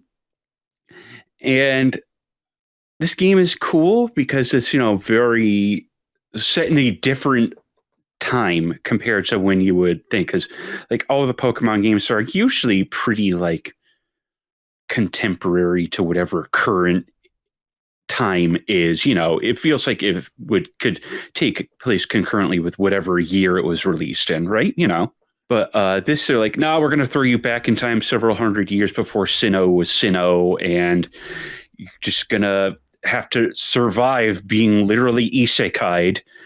So you start your own Pokemon journey out of your own home world, and you're basically going around the map, trying to sneak up on Pokemon and catch them stealthily and add them to your party. And by catching them and seeing them do different things, you quote unquote research them, and that adds to like this thing where the higher your research level, the stronger your Pokemon are allowed to be, and the further you can progress the story.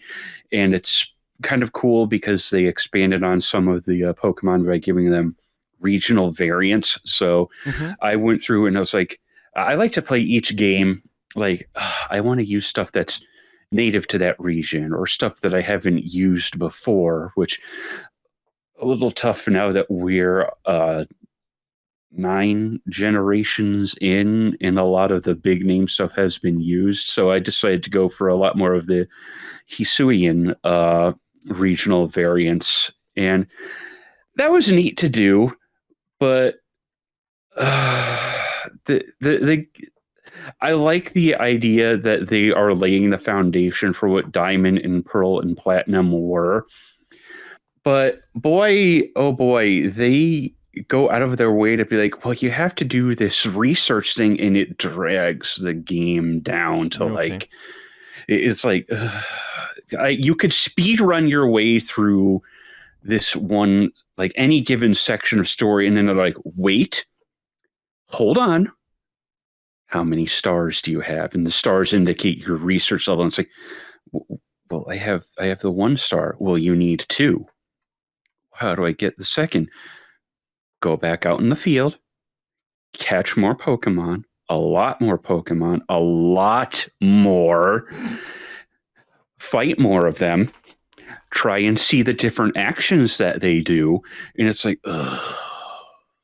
It's a big roadblock every time you run across it, which it kind of serves a purpose to let you level up your team, because you need to be a little bit higher level to finish this game than some of the other ones. Like, I eventually got to a point where I was like, okay, we're going to stop and get to level 70 before I even think about finishing the game, which that took a minute to do.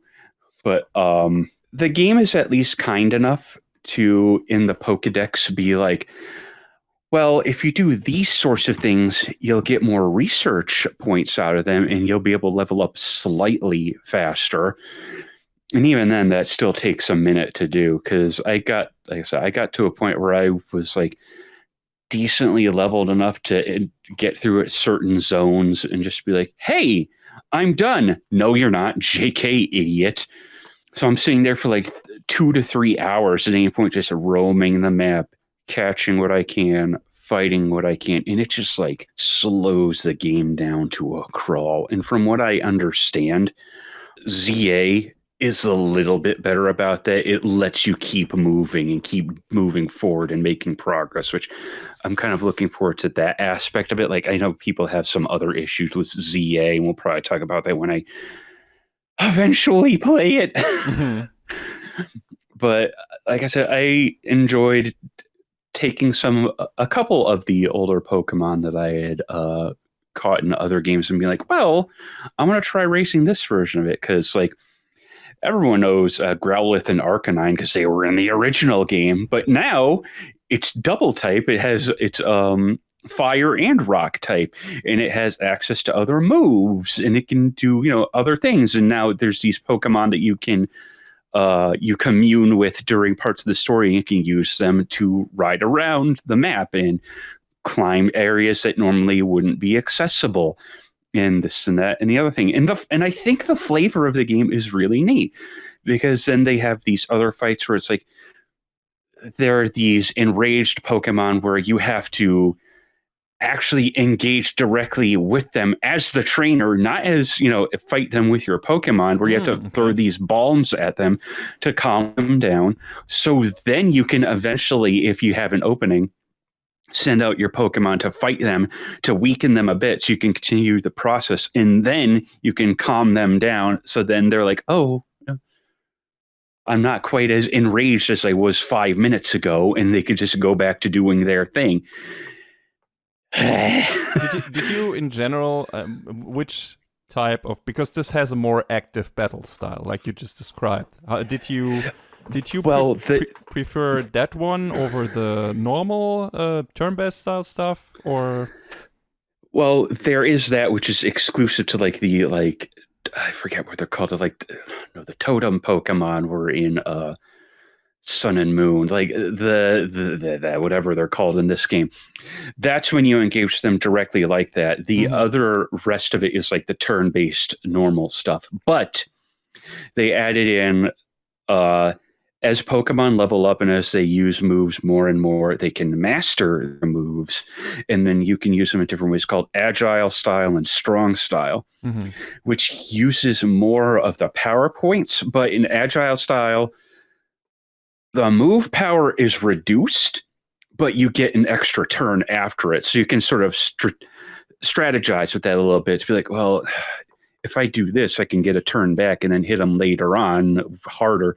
And then Strong Style gives up a turn, but it hits harder. I believe the power differential is like, I think it's like 20%. Is it 20%? I believe between 20% up or down, depending on whether you select Agile or Strong. And it can give you an edge. Like if you want to finish a fight now, you can hit them with a Strong Style move. But if you want to reclaim an extra turn and then hit them twice in a row, you can use Agile Style. So I think that was a neat way to do it. This game also does away with the TMs that a lot of other games have. As you increase your research level, there's this woman in the training grounds, Zisu, that you can go to and be like, hey, I want to learn new moves. You can pay her and you can add moves to your Pokemon move pools.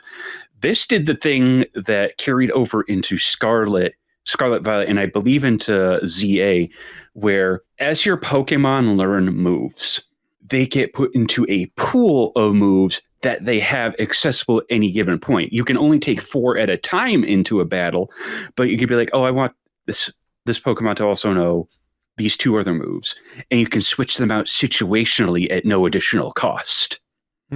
Okay. The only thing about moves that you learn from Zisu is that they don't naturally master them. So you need to acquire items called Seeds of Mastery. And then later on, you can use those to force a Pokemon to master a move that it wouldn't normally have otherwise. So, and then in the games after that, they did away with the additional styles, but keeping the additional moves you can switch on and out, in and out on the fly is such a good idea, dude.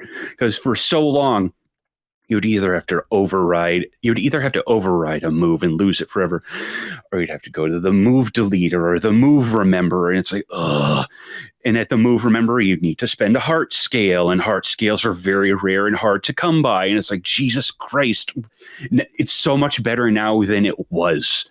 And I'm glad that they have gotten into their heads, yes, this is a better way to do it. Scarlet and Violet, they threw away the idea that TMs were infinite use after they introduced that idea in Black and White, which was the best change in that game.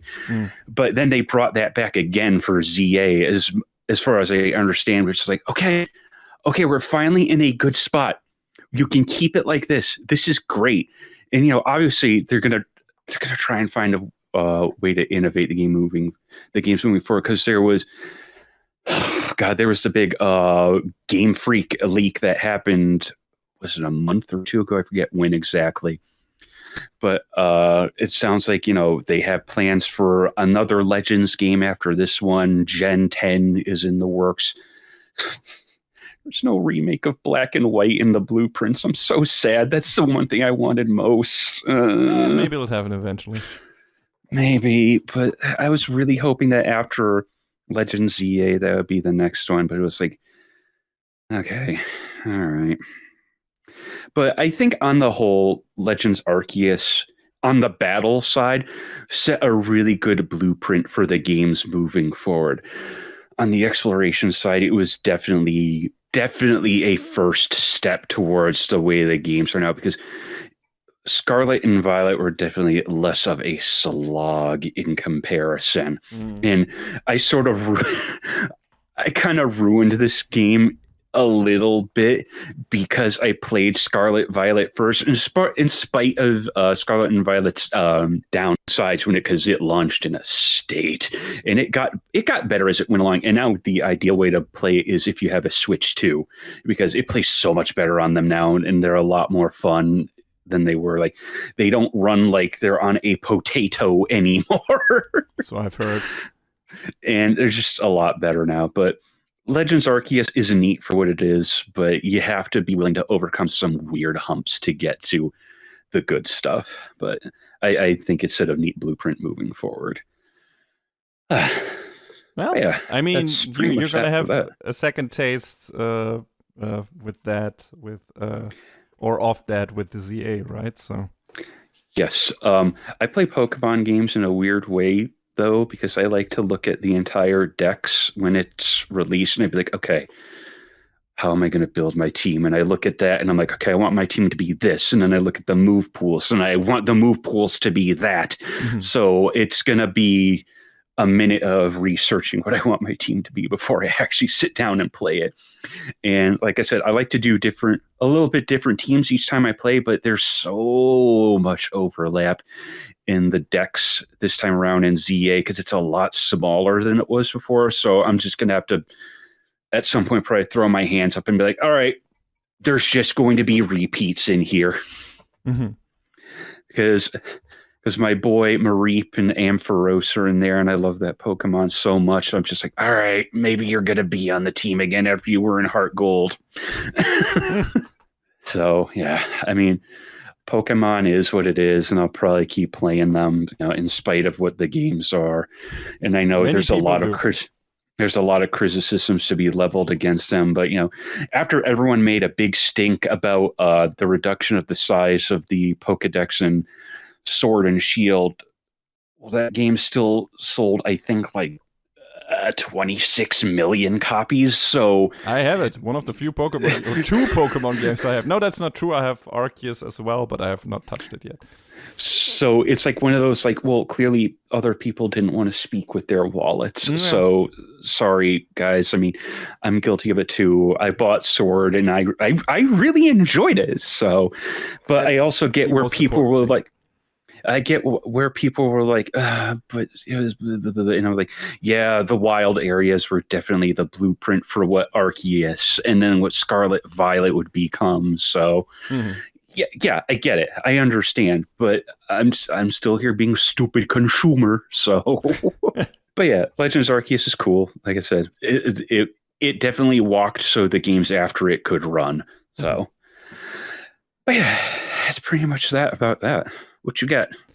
After the giant ass RPG that I played, I was like, okay, I need to do a smaller 2D game again, and thankfully, a fucking great remake of a stellar or reboot or whatever you want to call it of a franchise hit the gaming shelves, and that is the new Shinobi game, Shinobi Art of Vengeance.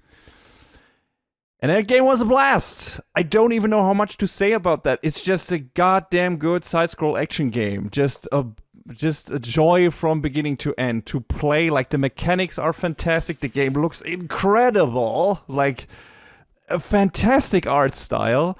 The story is super basic, but it's fine. It has everything that you want in there. There's enough fan service in there, I guess, because I'm not super familiar with the Shinobi games. I didn't play any of them really because I didn't have Sega consoles until the Dreamcast. And so this is my first real Shinobi game that I played from beginning to end. I played a bit of Shadow Dancer in the arcades, but that's about it. And a bit of the PS2 game.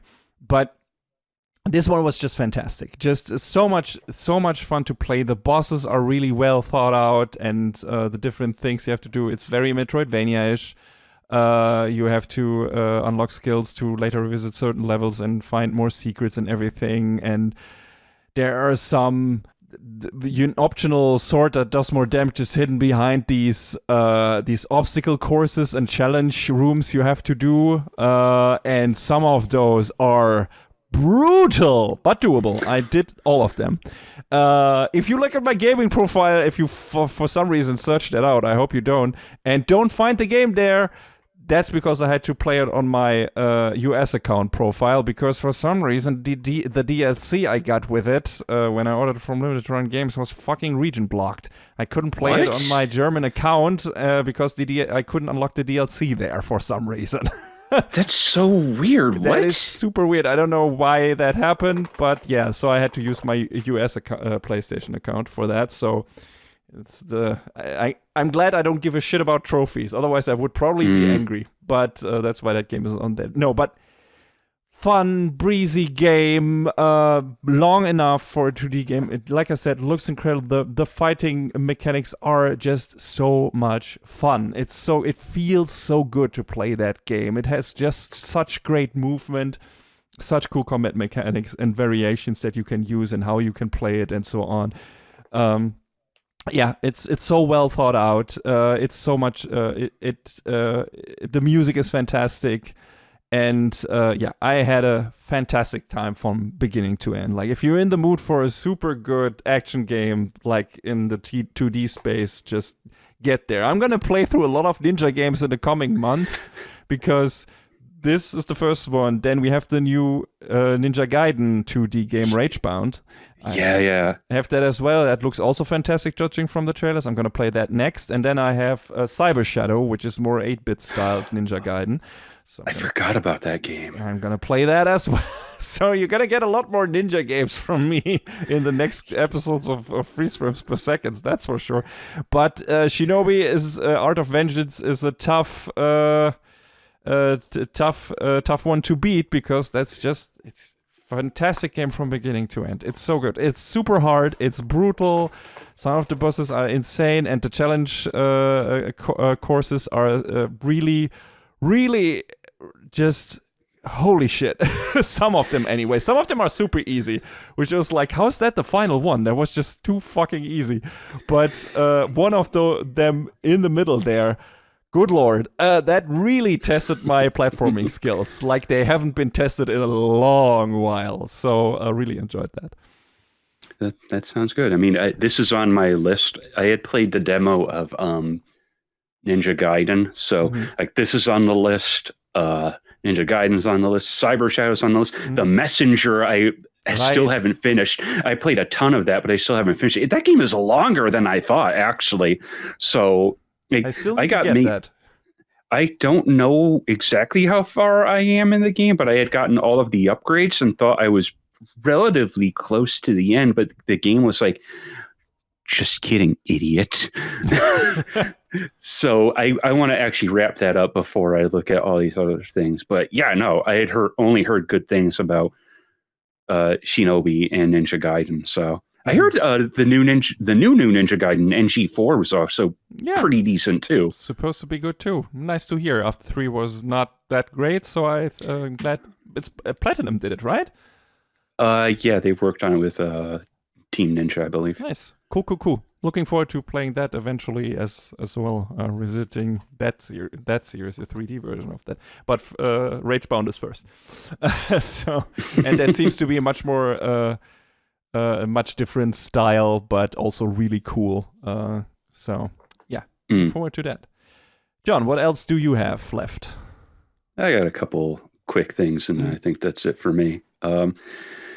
So I was thumbing through YouTube the other day, and I saw Caleb Hart, the speedrunner, was playing some Mega Man X like he does, but it was a little different than what I was expecting. He was playing this thing called the Root Matrix Randomizer. So this is a thing that was put together by this Japanese ROM hacker, Pude Sabe. Maybe if you've heard of Mega Man 4 Minus Infinity. I have. I don't know if our listenership had, but that is probably one of their big magnum opus ROM hack works, because Minus Infinity is insane. And if you are sick of playing Mega Man over and over and you want something drastically different, 4MI has got it. But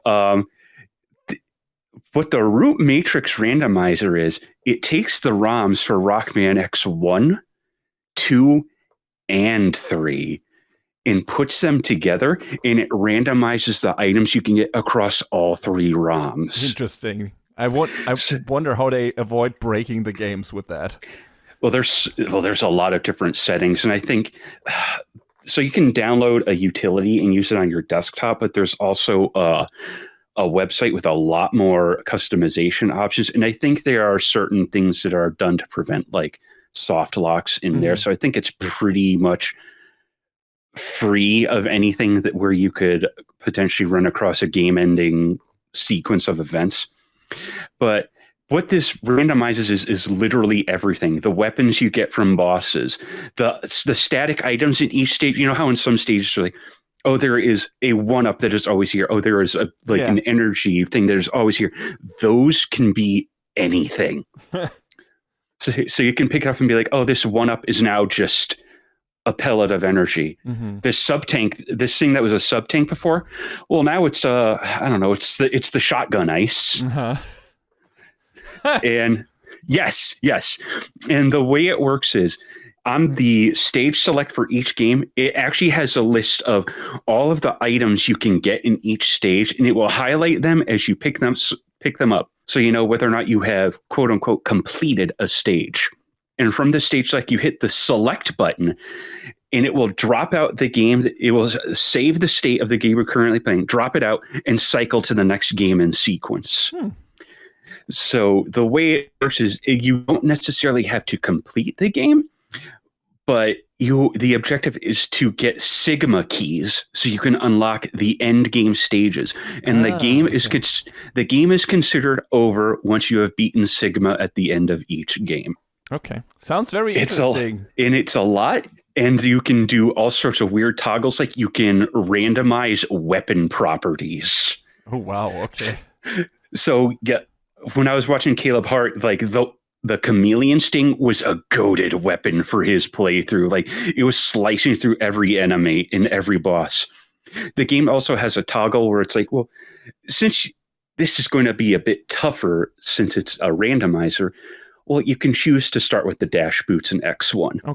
Okay, that's, that makes things a little bit easier, but you can also choose to not start with that. So which will make going through X1 considerably more difficult.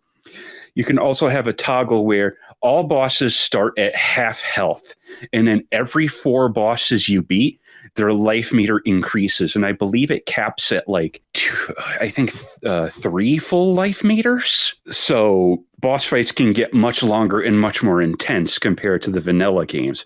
Like one of the neat things when he was playing X3 that I note that he figured out was that the boss fights that you have to redo, like in particular in the end game Doppler stages, that one room where you have to refight the bosses before you go fight Doppler, you can skip that room entirely because it's designed such that you don't get anything from those bosses in the original game. So it's like, why do you need to refight them? The game will just say, okay, you can just go on through. And it's just a real neat way to mix up playing these games because, I mean, there are some ROM hacks out there for the early X games, but not all of them are, in my opinion, all that interesting. Like you have your Kaizo-esque ones that are just like really goofy with stupid stage layouts. And it's like, nah, man, that's not it. So I hadn't finished a run of this yet, but I'd gotten a decent way into it. But I think this is a great way to make the first 3 games a lot more replayable. And I think if you're tired of playing the original games the way they are, it's definitely worth checking out. The thing is, you have to set it up in a very specific emulator, BizHawk, which I think is one that a lot of people use for like task runs. And then you have to set the emulation core to a certain one, and then you have to run the game not from the boot ROM, but from the Lua script. I say all of this because I would have figured this out easily if I looked at the README. Because I was trying different emulators. I tried ZSNES, I tried SNES 9X, I tried BSNES, I tried Ares. I was like, why aren't any of these working? Well, you have to, again, BizHawk with the Faust SNES core with the Lua script. And I was like, oh, I feel stupid now. Shoot. Well, I mean, an honest mistake to make.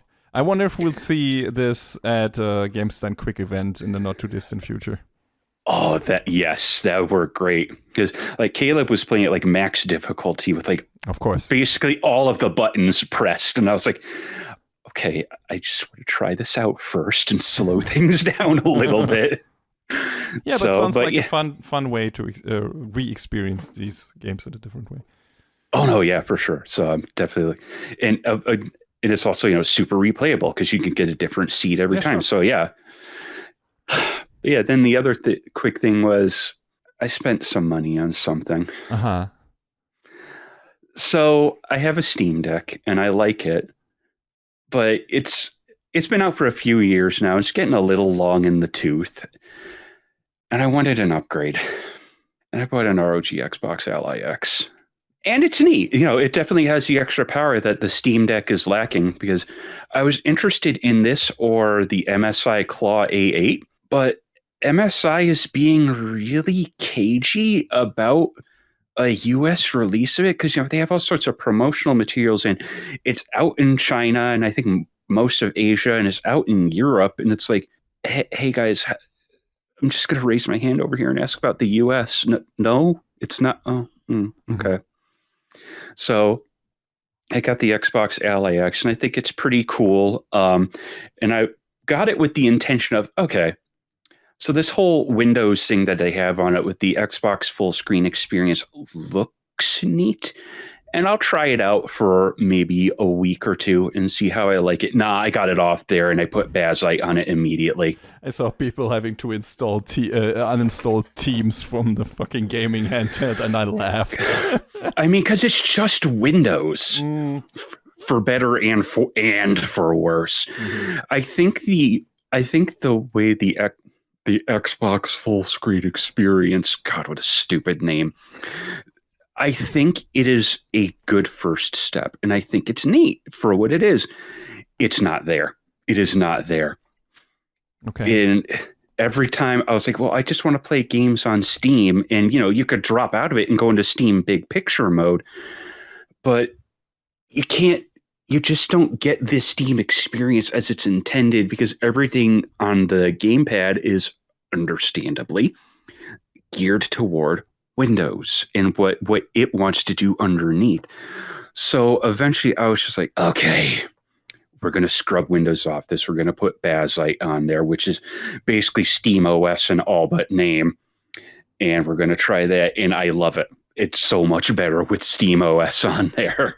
Cool. Like you can put the official Valve Steam OS on there, but they explicitly state on the Steam OS page, this is in beta form for ROG Ally hardware. So please be aware of that. Mm-hmm. Whereas Bazite is like, yes, we have gone through it and we have tailored it to work a bit better with the Ally hardware. Like, there's this one YouTube channel that I watch sometimes. I think it's what's it called?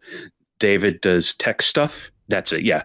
And he was talking about his experience with Bazite on the Xbox Ally X, and he said it was a bit rough, but then I guess the Bazite team were like, basically like the next day or the week after, we're like, we hear you and we fixed a whole bunch of things and we encourage people to try it again. So it's like, all right, nice. This will be my first port of call. And I put it on there. I'm like, this is great. This is awesome. There's a few weird little hangups, like the startup sound, like does some weird stuff. It's a little funky when it starts up. And I'm like, I don't think it should be sounding like that.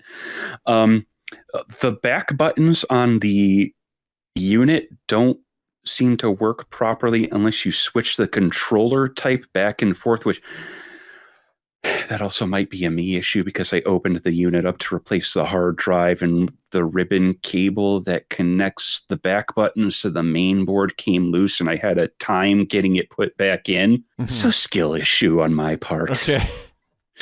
But if you go into the controller settings and you toggle the control, because you can have it recognize the buttons on the unit as an Xbox controller, a Steam controller, or a DualSense. And if you toggle it to one of those, it will start detecting the rear buttons again. So it's like, okay, cool.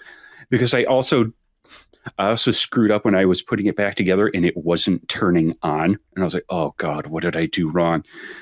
The thing I did wrong was, so on a Steam Deck, when you want to do work on it, they encourage you to discharge the battery to a certain amount, then go into the BIOS settings, and then put it into what's called battery storage mode. So then the unit cannot turn on unless you actually plug it into power. Mm-hmm. And the Ally X does not have that setting, but it does it on its own if you disconnect the battery, which is, you kind of need to do it to get to the hard drive slot on it. So then I was like, well, wait, am I an idiot? Do I need to plug it back in to wake it back up? The answer is yes, I was stupid.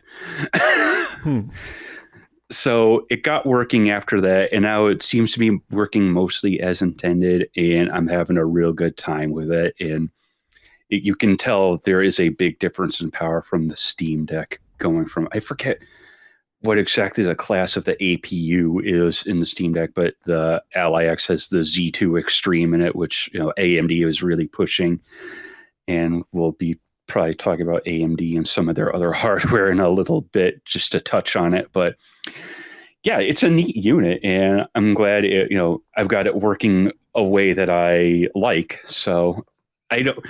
Obviously, it's a pretty steep price tag, and I went into that with that understanding.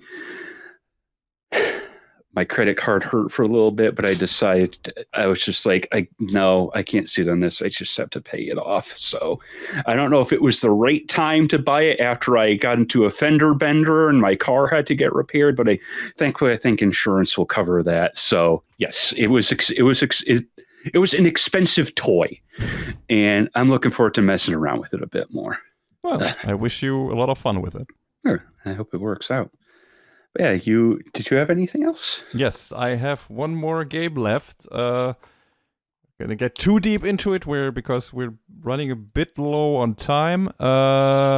So I also played the new Donkey Kong game, Donkey Kong Bananza, on Switch 2, which is by the Mario Odyssey team, and that is very evident when you play it, because it definitely feels like that game just with Donkey Kong in a way.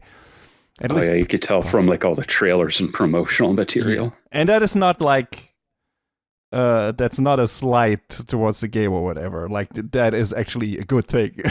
I mean, I liked Odyssey not as much as Mario Galaxy, but I still like the game a lot, and the movement in that game, and the movement in this game is fantastic as well. And you go around as Donkey Kong, you dig down to the planet core, you make friends with a little stone that is obviously the little kid version of Pauline, which makes this a prequel, I guess, to the Mario games. Not sure how the lore works out there, but yeah, she is. There's this evil corporation, and they want to get to the planet core and do some bad things there, and they're stealing all the bananas, and Donkey Kong is all about them bananas, and he's gonna try to get them back. And not my bananas, bro. Yeah. And Pauline helps him with that because she has also a special power that can help Donkey Kong getting DK. Nobody calls him Donkey Kong in that game. Everyone calls him just DK.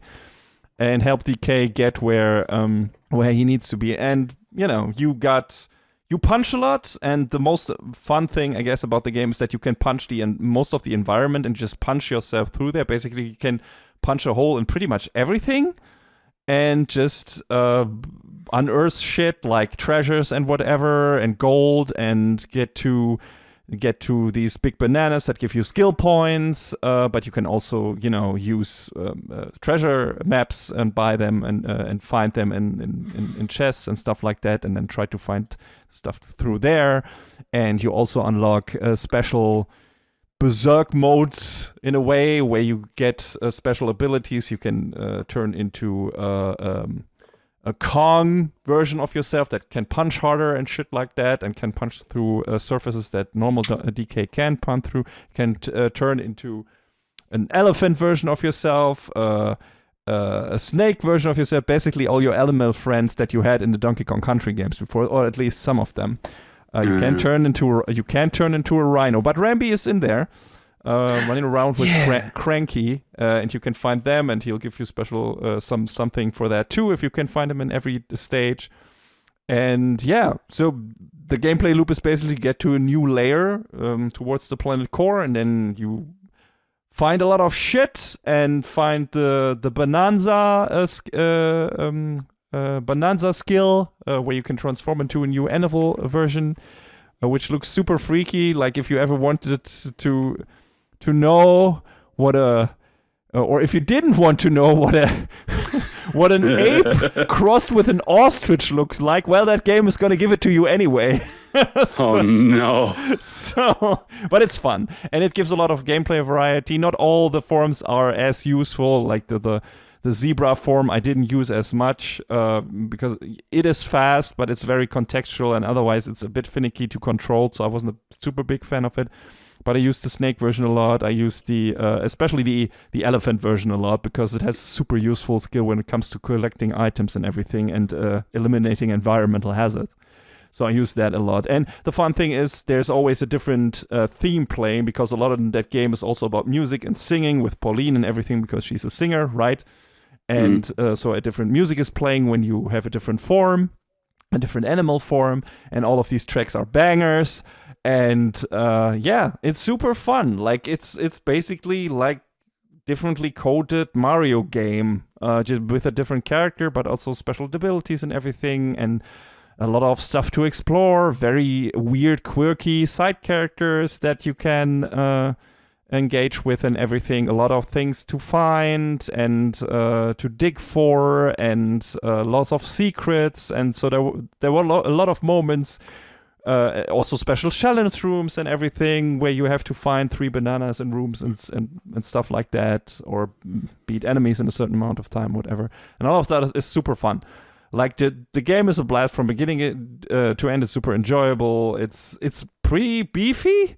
Like there are enough worlds in there, and there's also a part where you can go through 2 different routes, but you can return to the other version of the route as well if you want. So, or you should do that actually. So, it's a really good adventure game, and with entertaining, with nice, sympathetic characters and everything, and cool worlds, very varied worlds that look very different and are very big. Cool atmosphere and everything. I really enjoyed that game. I enjoyed it even more than Mario Odyssey. Really, really fun time. Great outing for a DK game. Like he's the main star now of the show. Like it really feels like they put a lot into that game, and it definitely feels like, okay, he's one now. I mean, he in the way he always was, but I feel like this is the big outing he has been deserving of for a long time, and it's just like, believe the hype. Like everyone gave this high ratings for a good reason. It's just super fun. And I can't recommend it enough. Like, it's super good. The only downside at this is where we get to the beginning of this section, right at the end. Right when I finished it, which was a super satisfying finish. Like, the final stretch of that game, the finale, is insane. Like, it's so much fun, and it's so intense, and such a climactic finale thing. I didn't expect that from this game. It just feels like, holy shit. It's kind of like the section at the end of Mario Odyssey where you turn into Bowser, but like longer and just insane. It's just crazy. It's just super intense and really good in terms of gameplay mechanics you have to use. Yeah, like you have to implore all of the different forms that you have been collecting. So none of them are like forgettable in that regard, or you did collect them not for nothing. So it's just like, holy shit, we're in the end game now. Shit is getting real, but it's not super difficult as well, so it's not frustrating. I had a really good time with that. But after that, and after you are done with the amazing credits and everything, here's a little bit extra, and you can go back underground and do this stuff and this stuff. And I was like, no, I'm good. It's like, this was the perfect ending. I don't need more of this. I guess it's great for the people who want to spend more time. There's also DLC. I don't want any of that. That game had the perfect length. When the credits end, I think that's where they should end, and that's where the game should end. I don't need more of this. This was just a perfect game, and I just don't need more of this. I'm fine. It's great. It's great the way it was, and I don't need to have some additional shit tacked onto that.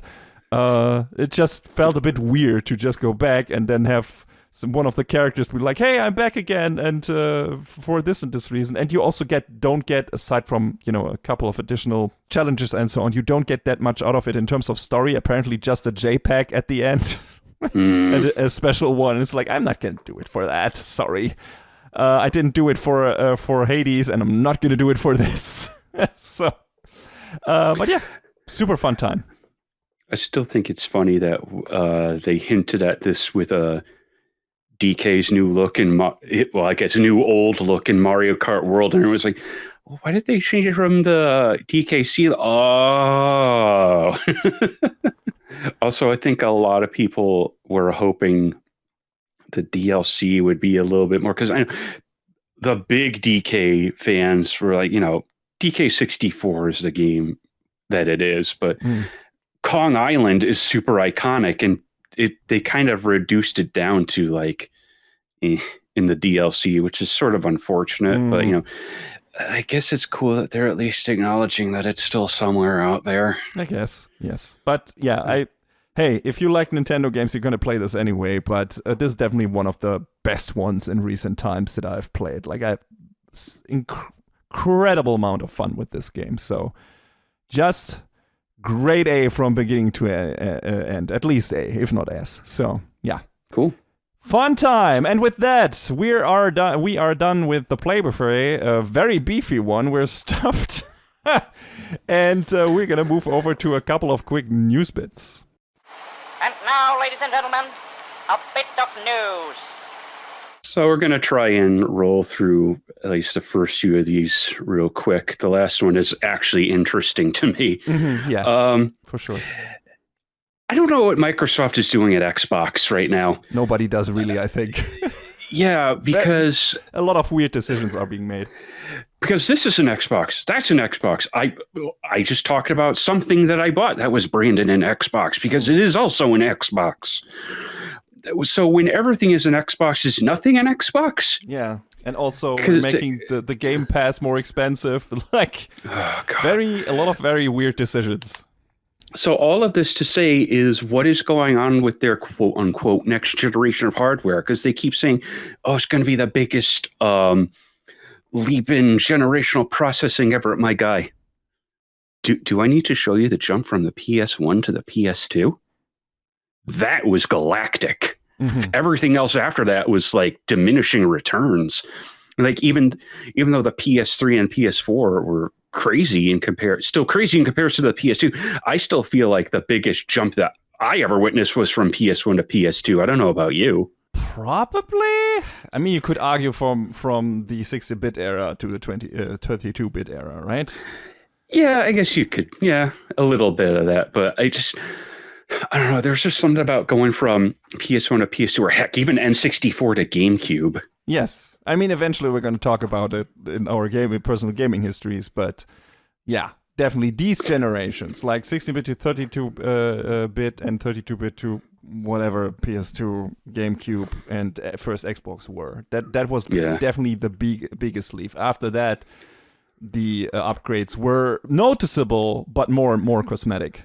But yeah, that leads me to be like, well, they keep talking about there's going to be new hardware, and they're like, oh, it's going to be premium, and it's going to be a curated experience, which makes some people are like, oh, the curation is good, and I sort of sit there and I say, what does that mean for backward compatibility?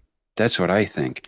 How much is the next Xbox going to be? Because then, let's not make any bones about it. The next Xbox is just going to be a branded PC. Sure. I mean, that's what it's going to be. It has been there for a while. I mean, yeah. I mean, the Xbox One and the Series consoles are definitely running on a Windows kernel. That's for sure. Like, there's no bones about that. But the next one is just going to be a PC. And when they're talking about, oh, you could put different launchers on there, so like my computer. This is what you're talking about. So I have this feeling that the next generation of Xbox is just going to be DOA, man. I don't know how much longer they can go. Yeah. Especially when they're talking about, oh, it's going to be premium. How much is premium? Is that going to be $1,000 machine? Is it going to be $1,200? Because they are so. I was talking about this with some friends on a different Discord server, like, because a lot of people are out of touch on what an entry-level PC should cost. So this thing is going to be stupid expensive, like probably even more than the Xbox Ally X. Let's see. I mean, if maybe eventually they don't have a strong standing in Japan, maybe eventually they will go down the Sega route and only be a games publisher of the stuff they have. already doing that though, because Gears and Halo. You know what's going to save Xbox Game Studios? Putting Gears of War and Halo on PlayStation. No, I mean, it feels like no, it's not. Yeah, they're panicking a bit, definitely, because they don't know what to do with their brand really anymore. But we'll see where it goes. Yeah, the next one is Ubisoft is definitely entering its death spiral. It feels like it. They canceled like some investor meeting and they're not releasing their numbers, and it's like, oh, you guys are like in huge trouble, aren't you? Which for Ubisoft, the corporation, good. For all the developers there, I feel for them because their teams, in spite of, I feel like the teams at Ubisoft make good games in spite of what the decisions at the top brass make for them. Mm-hmm. Yes. So I feel for them on that. Like I am not going to lay issues with games directly at the feet of developers, when it's clear it's not their problem. Like an actual game design thing, I might be like, I'm not quite sure what the developers were thinking on this, but on stuff like DLC structures, on like releases, on like the different tiered releases that a lot of games have now, where you need a spreadsheet to figure out which version you want to buy. That's on the actual higher ups, and it's stupid, and that needs to stop, man. Mm-hmm. Absolutely. And I mean, they're not the only ones. Like I feel like EA, depending on how that private equity thing will turn out, might also go down the drain in the not too distant future, because usually we know how these things pan out usually. I mean, as far as I'm concerned, EA are dead. They don't exist to me. And like for a while, it was like, yeah, EA aren't great, but they still have some good games out there. But now it's just like, oh, they're owned by Saudi Arabia now. Okay, they're out of the picture. I don't care anymore. I'm glad I wasn't a big devotee to Battlefield. Like there are some good Battlefield games there. And much like Call of Duty, I like the one that everyone hates. So hey, and the recent Star Wars Jedi games were great. I haven't played Survivor yet, but I really like Fallen Order, so they got some good games. I heard those were both really good. And in spite of itself, I hear people are having a good time with Battlefield 6, which is like, okay, I'm glad you're having a good time with it. Sure. I will look back at Hardline and be like, you know what? That's the one I enjoyed. The last bad news before we get into good news is AI slop is a problem. Yeah, no kidding. and now it's a problem in the games sphere, because Hoyoverse is implying it in a lot of their games, and they have job listings that are like, oh, you need to be proficient in AI prompts. So you mean typing a sentence? Yeah. They're using it in Call of Duty, like clearly, like it's bad in Black Ops 7, like really bad. And some of the textures and some of the like banners and some of the menus, it's like, ugh. And then it was used for voice acting in Arc Raiders, which I guess what they did was, and this is, is this bad? Yes, but this is the least offensive, I feel like, to me, because they actually paid people to be like, hey, can we sample your voice? So then later on down the line, when we need extra stuff to put in for like an item description or whatnot, that we can do that with your voice. If it's restricted to that, the problem is like the contract airtight in that regard, that they can't abuse that? I mean, I don't know. I don't trust them. That's what I'm hoping for. Like, I want to hope it's the best of that, but like, if they keep it restricted and locked down to something like that, then okay, I guess. But like, pay your actors, pay your developers, man. Yep. The last bit is good news. Valve announced new hardware. They're actually doing something. Yeah, it's crazy. I mean, they already did something with the Steam Deck, and that seems to have been a big success for them. So now they're going into, well, everything else. I mean, they did release a VR headset before, which they're doing again with the Steam Frame, I guess. Yes. Yeah, I mean, the Index was neat, but it was a little cost prohibitive, and it was clunky to use. Mm-hmm. So the Steam Frame just sounds like it's a better version of the Meta Quest 3. Yeah. So I'm just like, hey, if you can if you can get it at the right price, maybe I'll be willing to get rid of my Quest 3 for that. Because it will also just play Steam games, because they touted that any games you have on an SD card that you could put into this new Steam machine that a lot of people are affectionately dubbing the Gabe Cube, or that you can put into a Steam Deck, you'll just be able to put it into your Steam frame. You can play the game using the visor, regardless of whether or not it supports VR. And it's like, that's cool. That's awesome. That sounds really nice. I might actually consider it as well. Yeah, because the other two things I'm a little less interested in, because I think the Steam controller too looks a little clunky. But I know people funny edit where someone put a Moe face on it. Oh my god! Because I know there were big fans of the Steam Controller 1, and this has the touchpads from the Steam Deck, and people really like those, and I've seen a lot of people make good use of them. So I'm like, hey, if you make good use of it and you can get over the way the thing looks, cool, more power to you. But I don't think I'll be buying it, which is the same as I don't think I'd be buying the new Steam machine, because I don't really have a use for it. I already have the small PC that I built, and I have my main computer. So it's like, I wouldn't really have a place for it. But for the people who want something like this, that's great. That's awesome. I think this is a really cool solution. I'm really interested to see about the price points of these things. I mean, controller I can guess, but I wonder if Steam Machine is going to be actually more expensive than people anticipate, because this just really feels like it's going to be I don't know if it mid-tier or high-end is gaming PC, which is Steam OS on it probably. And those are not necessarily, like you just talked about, with the Xbox stuff, necessarily cheap.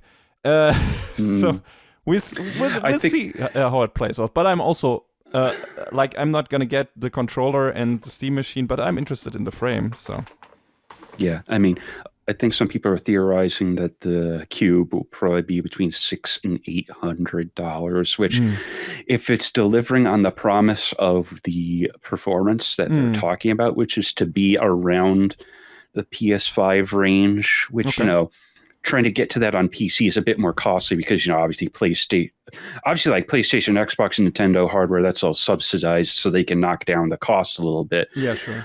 But for something like this, that would be I think a good price range for someone who wants a living room box that can play just PC games. Yeah. And it sort of heartens me a little bit to see that PC games are a bit more on the rise than they used to be, because everything costs so much now, and it's just like, yeah. And so if PC is a reliable source to get games cheap very quickly, because the Steam sales are just very good in terms of value for the customer mostly.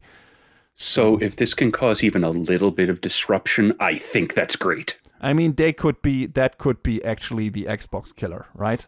Like if that thing takes off, because Steam is just just a well-established storefront that has a lot of people, and if the price point is on par with the Xbox, but just with this incredibly big library that already has a lot of Microsoft games in it, then you got the real competition for that. And also technically not all of them, but a lot of PlayStation games are on that now as well. So we'll see what Valve does with that, but it's heralding interesting times. It's definitely a shakeup. But yeah, there's this YouTube channel, Moore's Law is Dead, talks about a lot of tech stuff. I mean, I think you and I both listen to Digital Foundry Direct, and they reference them a lot. Yeah. He had a video, I think either today or the other day, saying Valve might price Xbox out of gaming. No. I think Xbox might price Xbox out of gaming at this point. Like, I get the point they're trying to make by saying that, but like, if the Steam box comes in at what I suspect might be half the price of the next Xbox, it's over. Yeah, probably. I mean, Xbox is still an established brand, and I don't know how much overlap there is between the Call of Duty bros and who don't have a PC and just get their Xbox for that, and that is still a huge customer base, I guess. And if they will, spring for a Valve hardware, but I must imagine Steam has been around for so long, and it has been everyone who is in the game industry will have heard about it at some point. So I think that will have enough power to, if they advertise this properly through all their channels, for people to realize, okay, there is this new thing now, and it's gonna give you a lot of fantastic games with really not super affordable, but on an acceptable level. With good power and everything, and a good really good ecosystem now, because now you have the extra weird controller, you have a VR headset that works flawlessly probably with that, you have like this thing, and you have the Steam Deck that also is kind of integrated with that, like that whole ecosystem, and it all kind of works probably together by employing Steam OS in a good way. So that sounds like something that, if it all works like it's supposed to, it's going to have a lot of pull. But again, I'm not an industry expert. I'm just very interested to see how this will work out for Valve. I hope it does, and I hope it causes, again, some disruption. It shows, hey, the PC space is viable, and you can get in on it. You don't have to spend $2,000. You also don't have to spend $2,000 to build a computer. Like, I see videos all the time where people are like, I gave myself a budget of $600, and you can build a respectable gaming PC for that amount. You don't have to buy the top of the line graphics card. You don't have to max out your RAM. You don't have to buy the best processor. It just comes down to what you want to do with it, and then you can build around that. But yeah, I think that covers pretty much all of the. I mean, there's obviously tons of other new stuff out there that we could have gone into, but shout out to the YouTube channel Inside Games, where Bruce, Lawrence, and Brian are all doing their best to cover the gaming news day by day, and there's a lot of gaming news day by day. Oh yeah, we could just for that we could do this more on a regular basis, but also there's too much. there's way too much. Yes. Speaking of which, we still have one little section left, and we're gonna quickly get to that. One up for discussion: our personal gaming histories.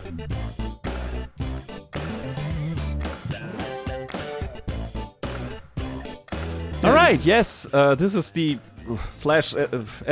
the editorial section or whatever section, and.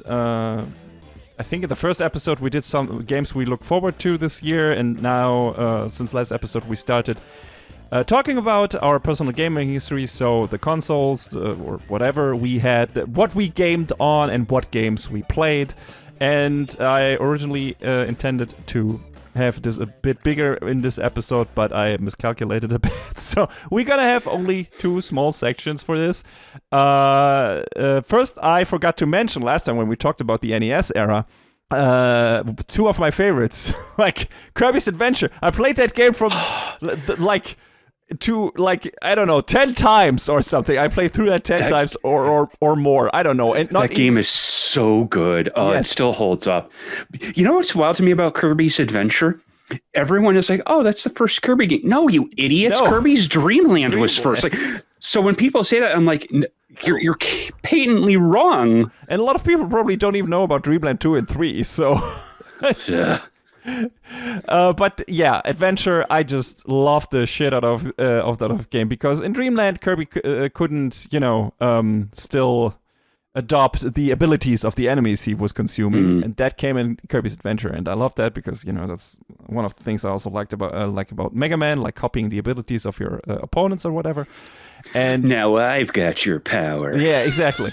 And Kirby does the same thing here, and it's just a fun game. It's breezy, and I played through it when you through hard mode as well, and then you can unlock the super hard mode and also the music player and whatever, and I did all of that shit, and I love that game. And what I also forgot to mention were the Capcom Disney games on NES, and we're going to talk about those more also in the next episode probably, but those also all were, or not all of them, but a lot of them were really good. DuckTales 2, played the shit out of those games. The Chip and Dale games I also had a lot of fun with, so...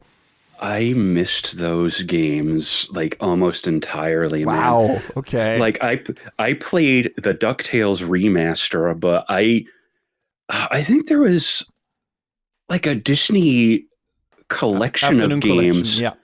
And I started to touch on that, but I didn't really play too much of it. But like back in the day, I missed those entirely. I know this is skipping ahead a little bit, but I know there was a bunch of those Magical Adventure Mickey games on the Super Nintendo, and apparently those are all really good. So Yes. I would like to sit down and like touch on those at some point, which I have no excuse now. Emulation is a Yes. thing. Oh God, don't let Nintendo hear I said emulation. I could just re-release the fucking games for fuck's sake. No, but Well, that would be on Capcom. So yeah, that's true. I mean, not all of them are great. Like, I think Tailspin wasn't super good. Darkwing Duck I really enjoyed. That was a fun Mega Man like. I think I never finished this because the game is fucking hard.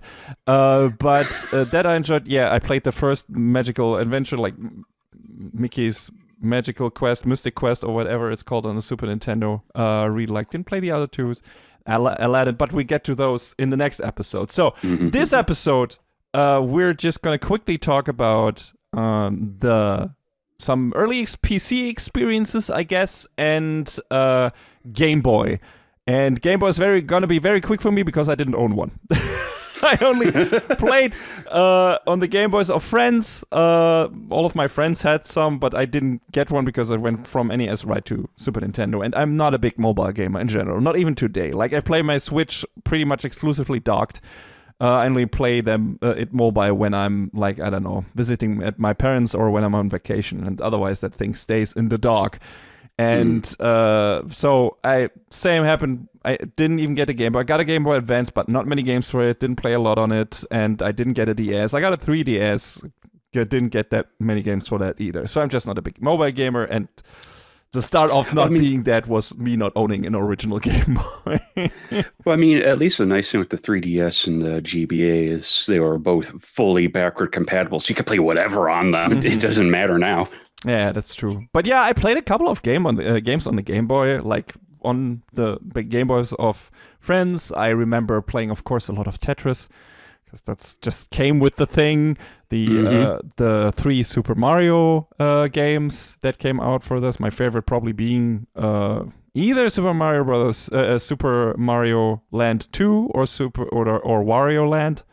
I don't know which of those two I would prefer. Probably Wario Land. I think I play through that more often.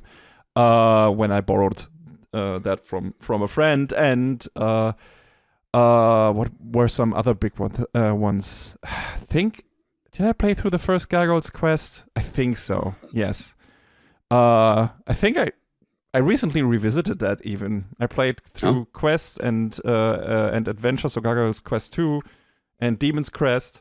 So yeah, so those and the last big one that is not super obscure, I guess, Mystic Quest. So the first Seiken Densetsu game.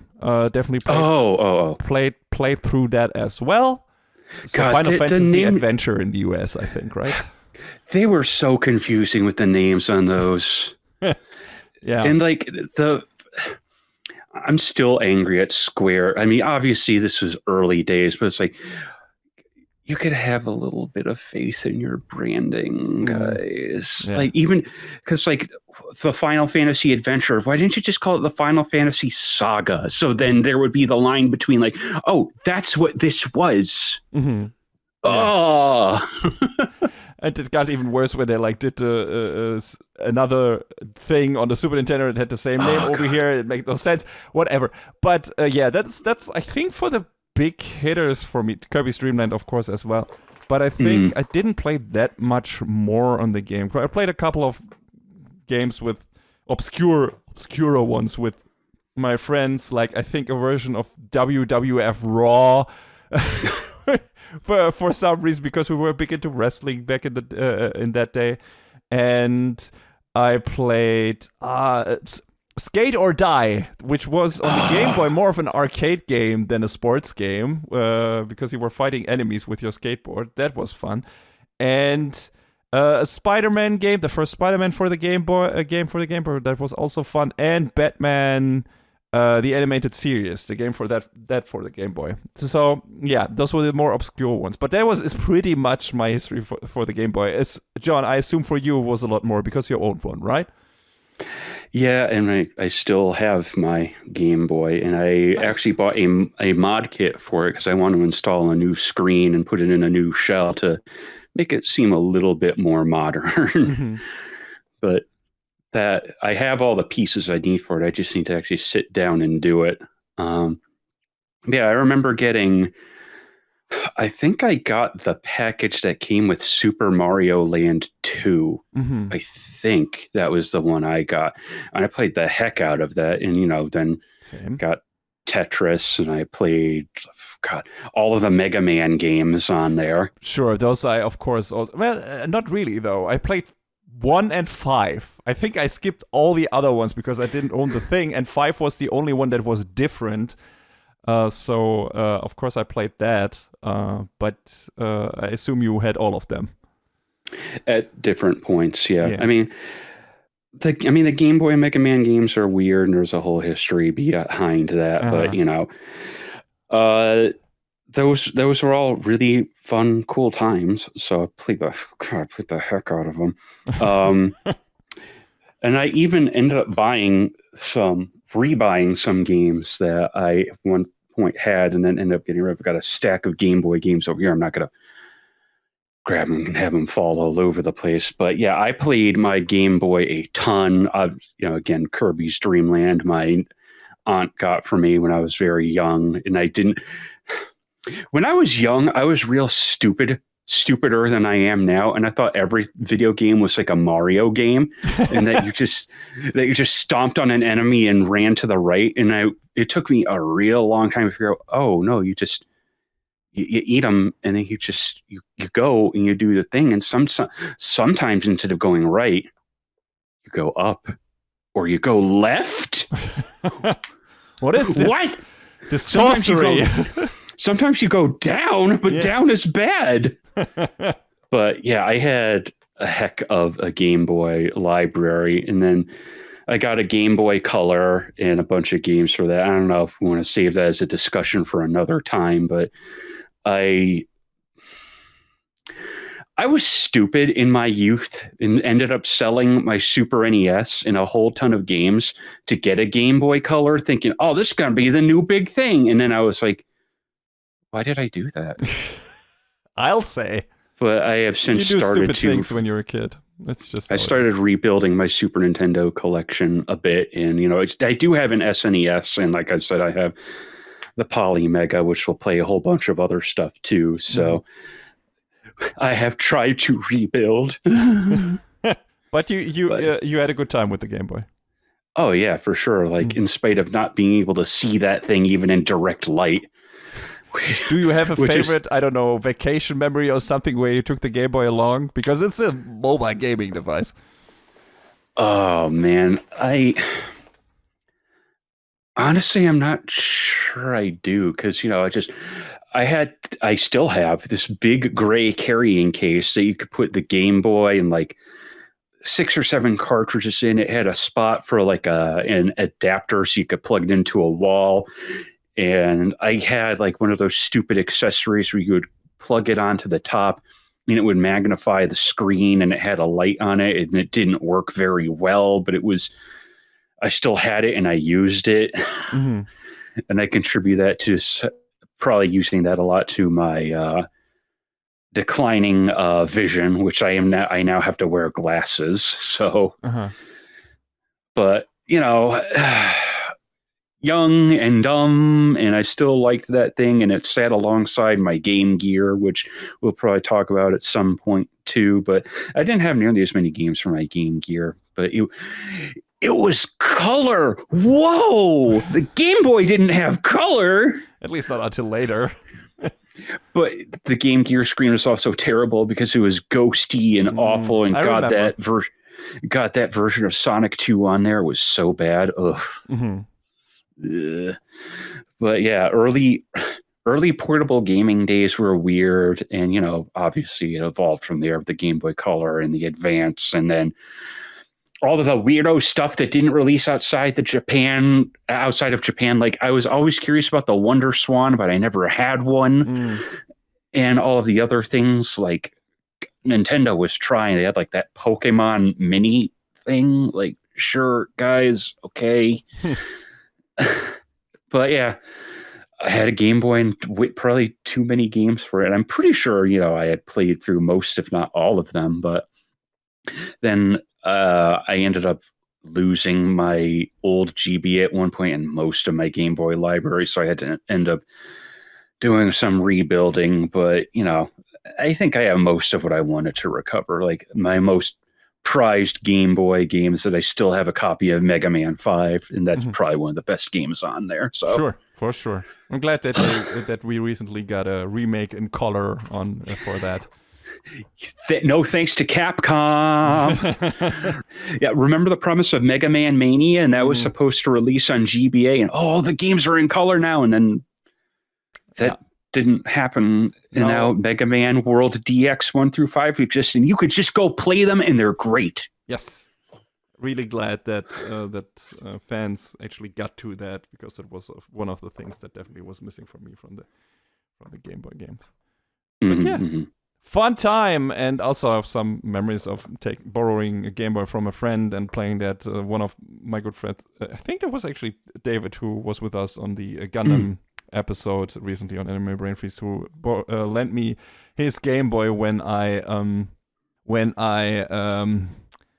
tore my ligaments on my right foot during basketball in school, like a triple tear. And I was in the hospital for a while, and he brought me his Game Boy, and I think that's actually where I played Mystic Quest / Final Fantasy Adventure / Seiken Densetsu from beginning to end for the first time. So not necessarily a happy memory on the side there, but that was a good part about that. Just I had a lot of time playing Game Boy games there, and so there's that. But yeah, last 5 minutes or so, let's just quickly talk about early PC experience, because I didn't really own a PC myself, but my dad had one for work, but also for gaming.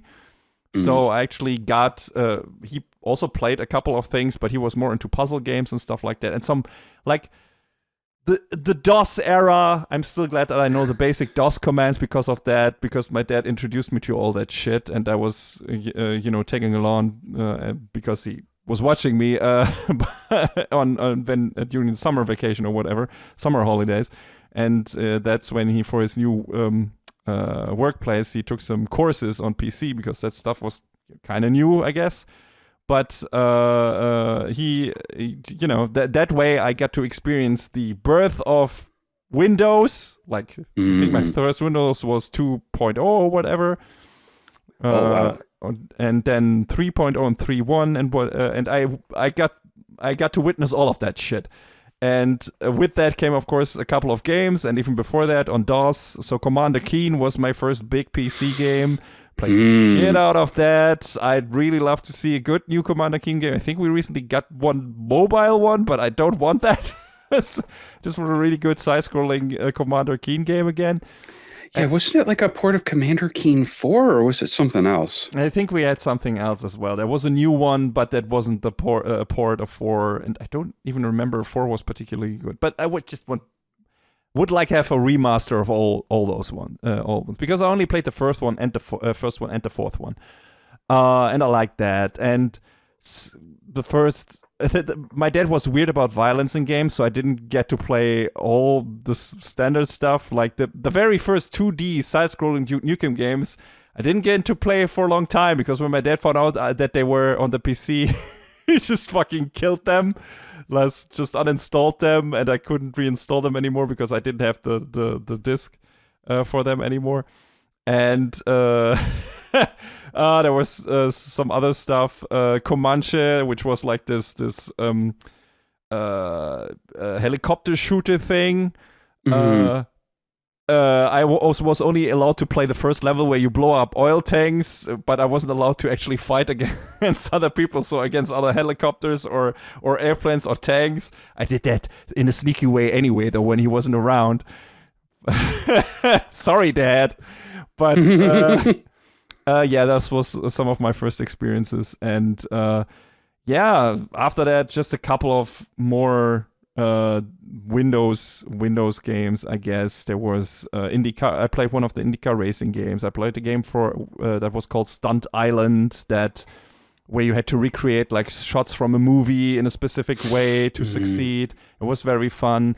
Flight Simulator, definitely a big one for me, and the first Myst game, and yeah, it was just the early PC game days for me that I can remember. The games that I played before. Later, when I got my own PC, I got into more of stuff like Unreal Tournament, but that was way later down the line. But yeah, early DOS games, they were fun, they were weird, and there was a lot of weird shit happening, and not any manuals or anything. I didn't know what to do in half of these games. Oh, one more I forgot that I really loved. One Must Fall, which is this robot fighting game. Yes, 2097, let's go. Great theme music, and also very fun to play, actually, even with a keyboard. Like, had Street Fighter command thingies with quarter circles and whatever, and back and forth, but it worked. Also very customizable robots and everything, which I always like. Could customize the colors and had an adventure mode and an arcade mode. Was really good. I wish they would do a re-release of that. I mean, they tried to do a remake of it with Battlegrounds, and it was sort of at the end of the day, which is unfortunate. Yeah. But yeah. It's a hidden gem back in the day. John, what did you play? Your earliest PC gaming memories. Well, my earliest PC, I remember it had probably the same issue with the family computer as opposed to, had a monochrome monitor. It was running, was it Windows 3.0 or 3.1? It's one of the two. A lot of the stuff that I ended up playing back then was like the edutainment stuff. Like I had this I think this weird game, I think it was called like Clowning Around. It was like this numbers game. Did you have Lemmings? No, I don't think I did. That's also what I just remembered. But yeah, had a lot of those like learning company games, like Operation Neptune and Midnight Rescue and Outnumbered. Mario is missing. I had Mario Teaches Typing. Wait, did I have Mario? I think maybe I had Mario is Missing as well. Yeah. And there was Mario and the Time Machine, right? That was also one. I'm not sure. No, it was Mario's Time Machine. That's what I had. Okay, there we go. Because there was like a huge difference between the PC and the Super Nintendo versions of that game. And I think Mario is Missing was slightly different as well. But yeah, Mario's Time Machine sure was a game you could play. I don't know how much I learned from it. Probably nothing. The PC version was materially different because it was like, oh, well, you can make as many mistakes as you want trying to piece together. So you could just like click on everything until you figured out a puzzle. Whereas in the Super Nintendo game, it's like, oh, you made 3 mistakes. We got to go back to Bowser's Castle. And then you have to go on the surfing thing again where you have to collect enough mushrooms to actually do the time travel. And it was like, this sucks. It sucks. I hate this. Yeah. It felt jank and bad, and but there was that. And then, when like real Windows, i.e. 95 started rolling around, that was when the actual gaming started. And I remember wanting the PC version of Final Fantasy VII, but the computer I had at the time definitely could not run it. So the one thing I wanted was a graphics card for it. And I ended up getting a Voodoo 3000 to put in that thing. For those of you who remember glide-powered graphics cards, none of this GeForce or RX stuff out there. Sheesh. God. That was the Wild West of video and audio drivers. But yeah, I mean, I didn't do I obviously had the PC, but didn't do nearly as much PC gaming. I had my NES, I had my Super NES. So yeah, absolutely. For myself, I didn't get a PC until I was about to graduate high school, and that was mostly for work. And then only later, I got it for like games on there actually. So it took a while. So these first experiences were all thanks to my dad, and because he needed a PC and was like, the kids got to play something. So it was nice, even though he was a bit restrictive about what I could play, but I found some ways around that, so all's good. Yeah, I mean, my parents are like that with certain games. Like, you're not going to play Mortal Kombat. Or I go over to a friend's house and be like, fire up MK3, let's do it. Yep. It's if I wanted to play newer games and stuff like that, I just went, or whatever game, I could just go over to my friend Alex's house, and we'll talk more about that actually in the next episode, because that I already talked about when we talked about NES, because they had a modded one, and they also had a modded Super Nintendo. So that's gonna come next time we return to this merry little show. We're gonna do Super Nintendo, we're gonna do Genesis, probably Game Gear, and see what was up with that. Because there were a lot of games on those consoles, and a lot of those I played. Oh yeah, for sure. All right, then that's it for this episode of FreezeFramesPerSecond. Sorry we rushed a bit at the end there, but we had a lot of games to talk about, and we're gonna have a lot of games to talk about probably the next time. I hope you had a fun time, and we'll see you again on the next episode. Take care, everybody. Bye, everyone.